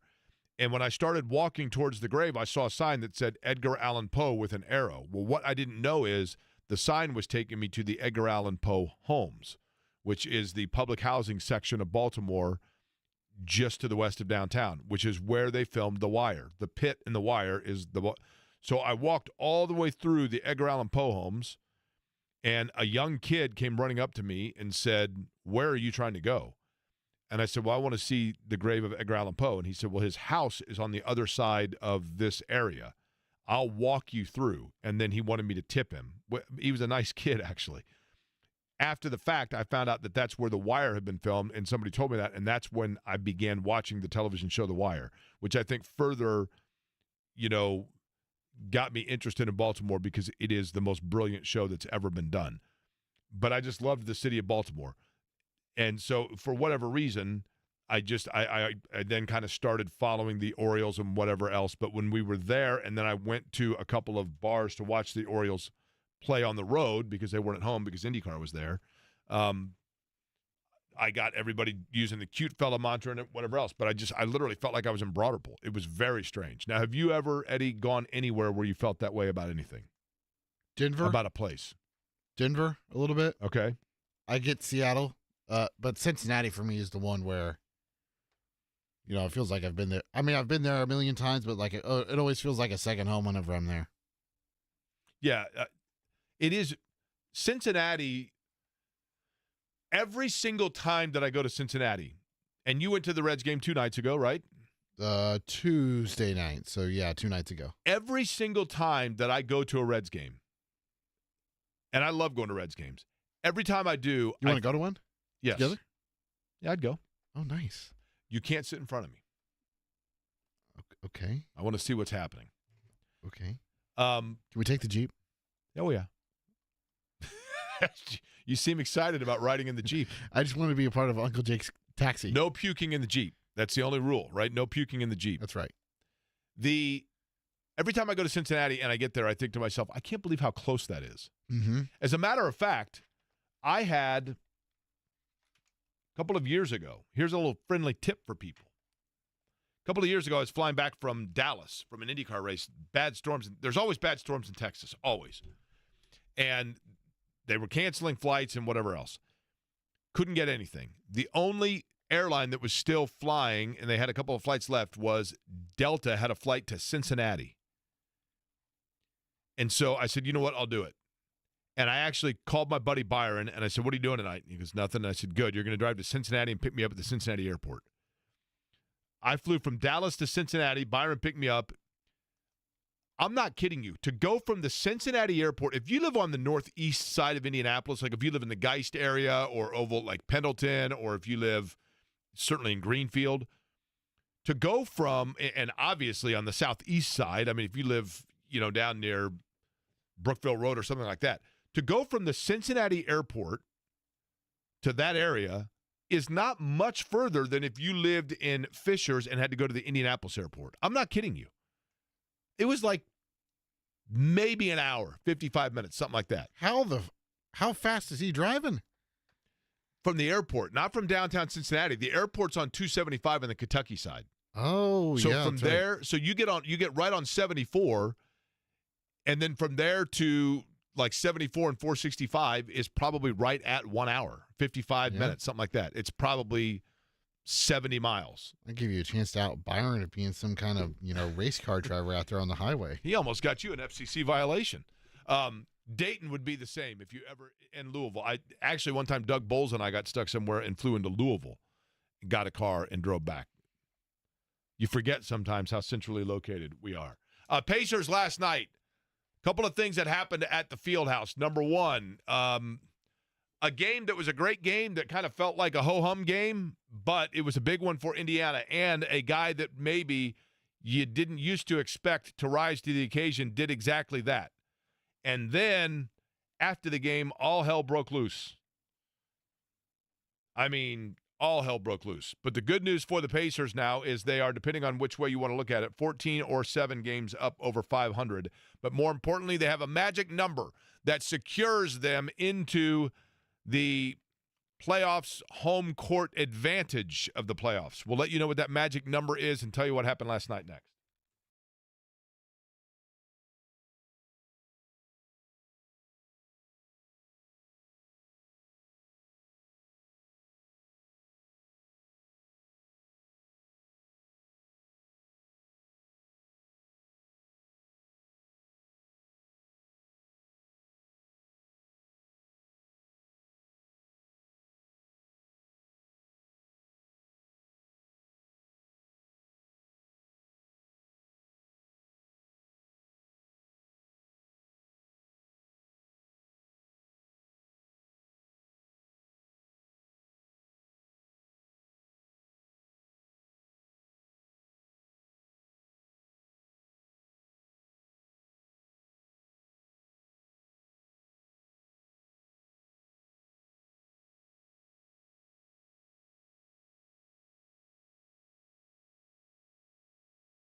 Speaking of the Pacers and last night at Gainbridge Fieldhouse, if you are in that area right now or plan on being in that area anytime in the next couple of hours, or even if you are not planning on being in that area, you should make said plans because J&V will be there from 3 until 6 at Coach's Tavern right across the street on Penn. Fabulous place. Great drinks, and the food's awesome. I really like their wraps there, but just a great environment, great atmosphere, and John's going to be there talking sports from 3 until 6. I'm going to drop by, actually, as well. So look forward to... Diet Cokes are perfectly sufficient, Perfectly sufficient, yes. Look forward to seeing anybody that comes out for that. And last night at the Fieldhouse, everything was there for the making for it to be a rough night for the Pacers. Because for whatever reason, the Charlotte Hornets are their Zach Osterman. The Charlotte Hornets are their Dustin Dopirak. And I have to get Eddie to play the pronunciation recorded from those two individuals of saying their last name, like our friend Zach Osterman. Because what was the last one there? Nidalik. That's right, Michael from the Bloomington Herald-Times, right? Because I get mental hurdles on saying those names, and I don't want to disrespect the individuals. The Pacers have had a mental hurdle with the Charlotte Hornets for whatever reason. They have not. That has been their bugaboo. But you don't have a mental hurdle with humu humu nuku nuku wafa waha. You know what? Somebody just went to Hawaii, Eddie. Thank you to let me know that they went. How about this? Thank you for bringing that up. How about this fun fact? Jake, I just returned from Hawaii. Somebody just sent me this, literally Monday. Thank you for sharing your knowledge about the state fish. It made me look smart in front of my daughter. This individual went to a restaurant in, I'm not even sure what area of Hawaii, but the name of the restaurant, they sent me the receipt, the Huma Huma Nuku Nuku Apuaha. That's the name of the restaurant. Now, on the receipt, by the way, listen to what they ate. One Aloha Sway, $15. I don't know. Does that sound like it might have been a drink? One Heineken non-alcoholic, which is a great drink, by the way, $12. One King Salmon, $56. How can King Salmon be expensive in Hawaii? Because it's a king. I guess. One Wild Mushroom, $21. One Daily Catch, $68. $68 for the Daily Catch. They just caught it. There's no processing fee, nothing, right? Catch it, fry it, bada boom, bada bing, $68. You don't know what it was. You don't know what the fish was. It was the Daily. The Daily Catch, is that just luck of the draw? The Daily Catch sounds like it's what we just caught. Why am I eating carp? Just caught it. Daily Catch. Well, I was hoping for tuna. That was yesterday's. I don't know what to tell you. Total bill, $212 at the Huma Huma Nuku Nuku Apuaha. But the Pacers, in terms of the Hornets, that's been their catch. Now, they come out, and once again, and this is what I love to see. I talked about it earlier at great length, but Jarris Walker, man, you got to give this guy a lot of credit because he started to get minutes. He had a couple of defensive lapses that Rick Carlisle was irked by. I think at one point he was assigned to the Mad Ants. He's been a pro's pro and handled everything the right way. He was asked if he wanted to play with the Mad Ants because he hadn't been playing recently, and he said yes. Yeah, and he had a huge game, right? The game has clearly slowed down to the pace that Jarris Walker is comfortable with, or he has been able to speed up to the game, whichever way you want to look at it. But the one thing that he is doing now is he is allowing for and creating for and facilitating a shot that teams now have to respect and be aware of. When they move the ball around, it used to be Jarris Walker is standing there and he's on the three-point line and the ball rotates over to him and defenses can collapse back down because they're like, this guy, he can't hit. He can't shoot. Well, that's not the case. I mean, his shot he has become a viable outside shooting threat for them.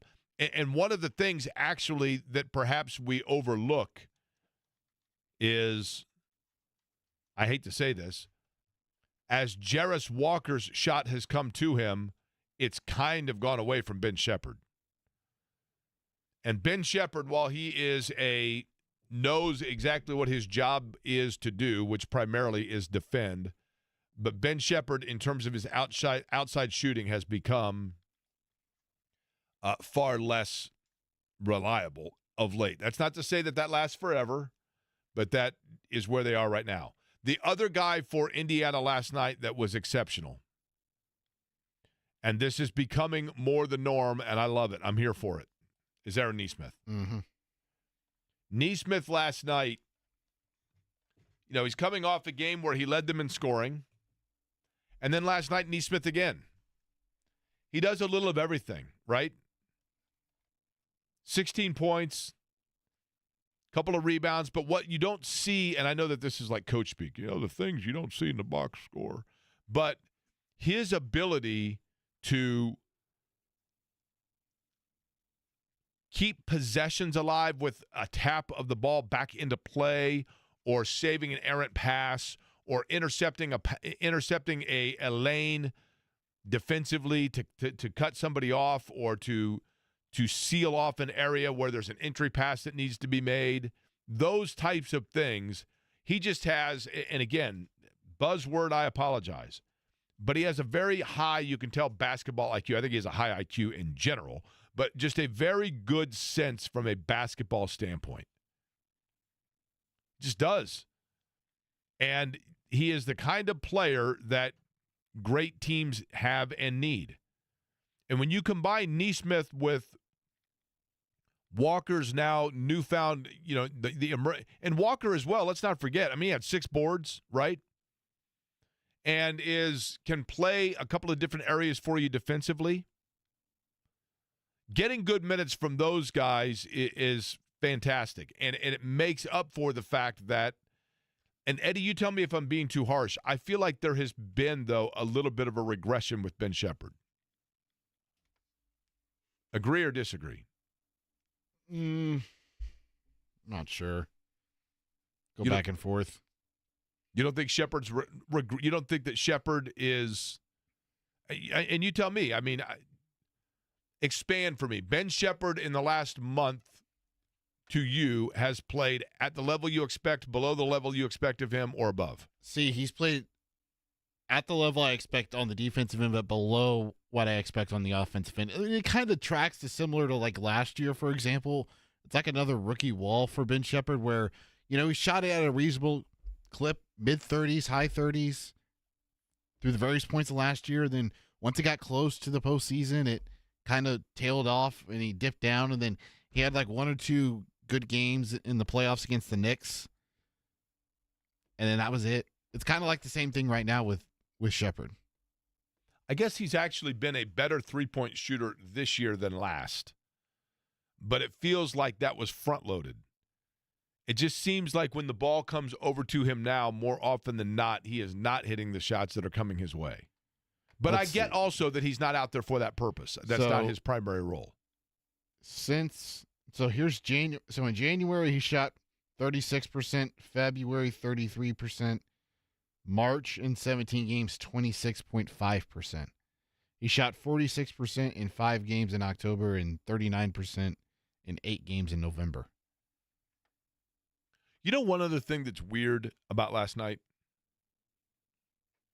The game ended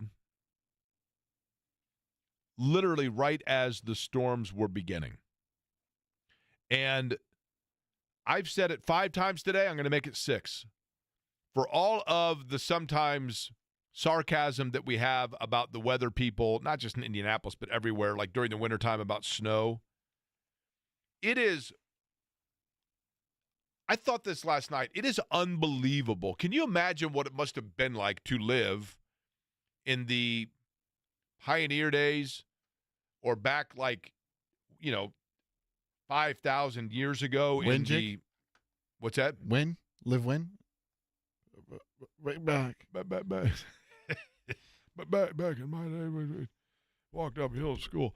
But honestly, before you had the scientific awareness of meteorology.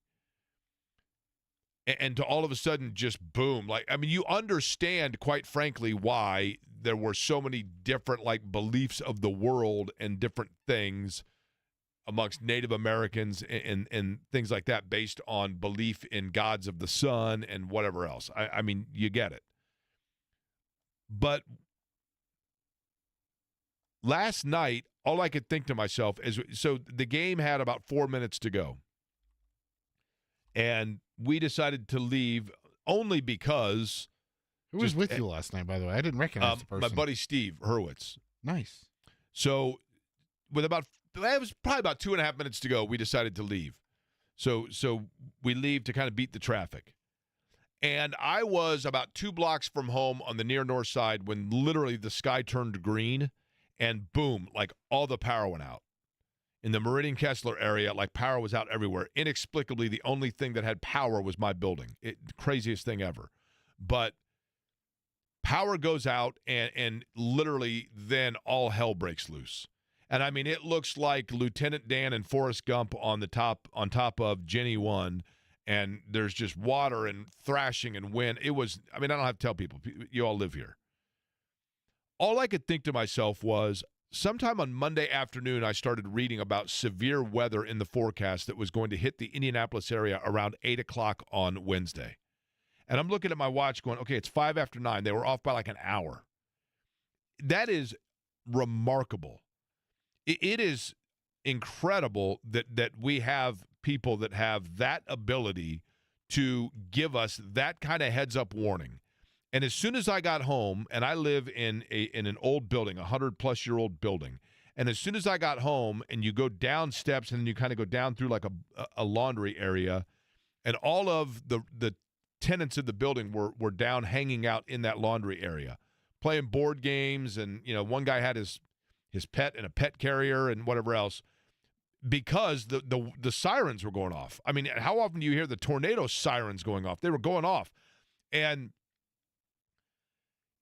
so all I could think to myself was, the people in this town that do weather and are on television, and I went inside then and got in, I have a room that doesn't have any windows, and I had power, so I had the TV on. Angela Buckman and Sean Ash and Brian Wilkes and Chris Wright and Lindsey Monroe and Todd Clausen and Chuck Lofton and anybody else that I've missed. The job that they did, I don't know. Our job is to sit here and tell jokes and make fun of ourselves and talk about sports. But the job that they do in those situations truly, potentially, is saving the livelihoods of people, because everybody that I knew was hunkering down. They were in their basement. They were in a laundry room or a bathroom because the sirens were going off, but because they were watching television and aware of the danger taking place around us. And I have not heard yet today the extent of damage in the Brownsburg area or the Carmel area. And one thing I know is that people will come together in central Indiana to help out those that might have lost things. But to my knowledge, and I hope I'm correct in saying this, I don't believe that life was lost last night.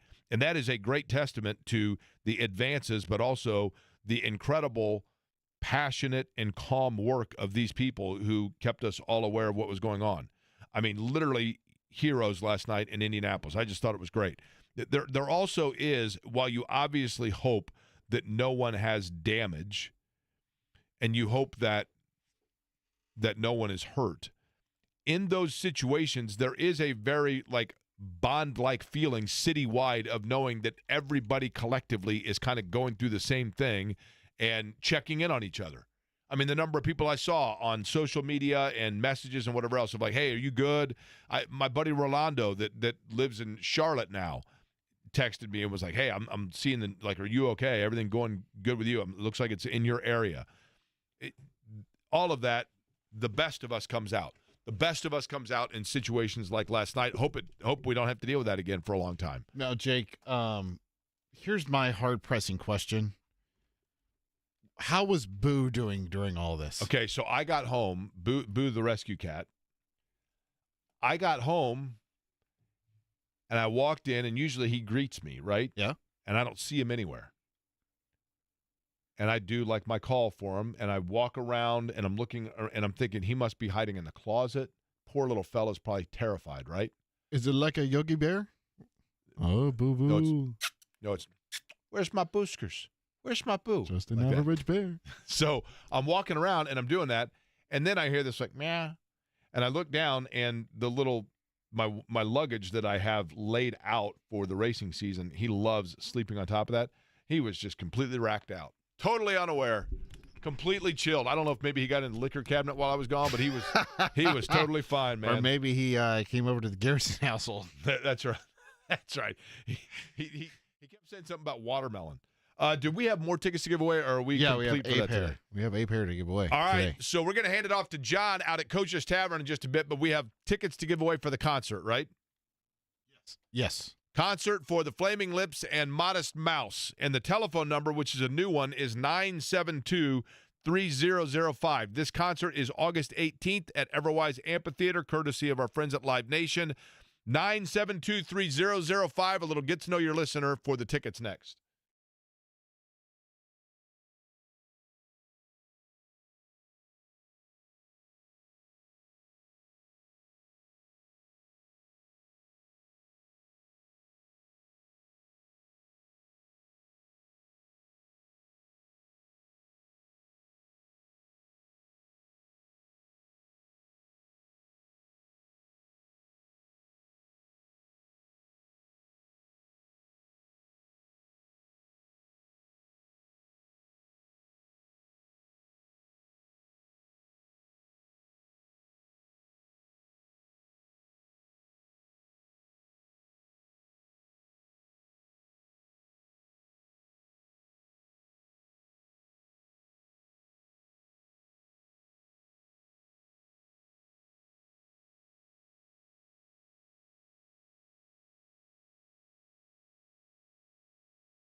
The telephone number for tickets to Modest Mouse and the Flaming Lips is 317-972-3005. That's 317-972-3005. Now, we have a delay, so when I give that, then we have to wait a little bit before, like, the people actually call in on the reactionary sense, right? Because I say it, and then I'm thinking to myself, there's not one person listening. 1,000. And then 1,000. after I say it, I think, oh, that's right. What I said is just now being heard by the masses that I said like 10 minutes ago. And then I feel better because I think people actually do listen to this program. One who my understanding is has been listening for quite some time today would be John, who joins us on the show. John, let me give you a little peek behind the curtain here, John. Is that cool with you? Sounds good. Okay. Where I'm sitting, I have a screen where it's called a call screener. I can look and I can actually see if there are calls or if people have been on hold. And I can see that you've been on hold for, and I apologize for this. I didn't realize this. I just now pulled it up because we were doing this segment. And I can see that you've been on hold, actually now it says now, for 4.5 hours. Is that correct? It's pretty close. That's a rough estimate. Now, John, here's the problem, and I guess good and bad. If you've been on hold, then that means that you've been forced to listen to this program for the better part of today. Is that also correct? Yeah, I do that frequently anyway. Okay, and in today's show, if you were like, do you remember when you were a kid, John, and you get your report card, you bring it home to your parents, and you either got like a check plus, or a check minus, or a minus for like reading, arithmetic, those kinds of things, right? Absolutely. Is there anything in today's program that merited a check mark? Oh, I think I've enjoyed the whole thing. You know, Mike DeCourcy was on today, stuff like that. It was good. Okay, Check and plus. John, what line of work are you in? I'm a manager. Oh, manager. Okay. What? You don't have to say the place where you're a manager. Are you the assistant to the assistant manager? I'm not. I'm general. General manager. Okay. And what? Generally speaking, what kind of business are we talking here? We sell things. It's retail. Oh, retail. Okay. Any place that I might have been into, come into, shopped around? Possibly. Have you ever seen me shopping around in there? I haven't seen you here. I see you around town sometimes, St. Elmo, High Five, places like that. Have you said hi to me when you've seen me? I definitely have. We're folksy, right? Because people tell me I'm folksy. Was I folksy? Yeah, absolutely. The Okay. High Five. We used to live in St. Louis same time together. Oh yes. Stuff like that. Now, so when I raised the question earlier, John, about baseball hats, you were aware. Everybody. It was funny that I asked that question. What team in their primary hat does not have a letter on it? And the first two people guessed St. Louis, and I'm like, their entire logo is letters, right? It's all letters. Right. They only have the Sunday hat. That's the bird. That's the Now, only time. John, are you a Cardinals fan? Absolutely. So what would you attribute? I just read today that the St. Louis Cardinals apparently have set record lows for attendance in their opening homestand. For what would you attribute that? Well, I lived there for almost a decade, and even during the baseball strike, there was a low level of attendance, but that was an old Busch Stadium, the Circle.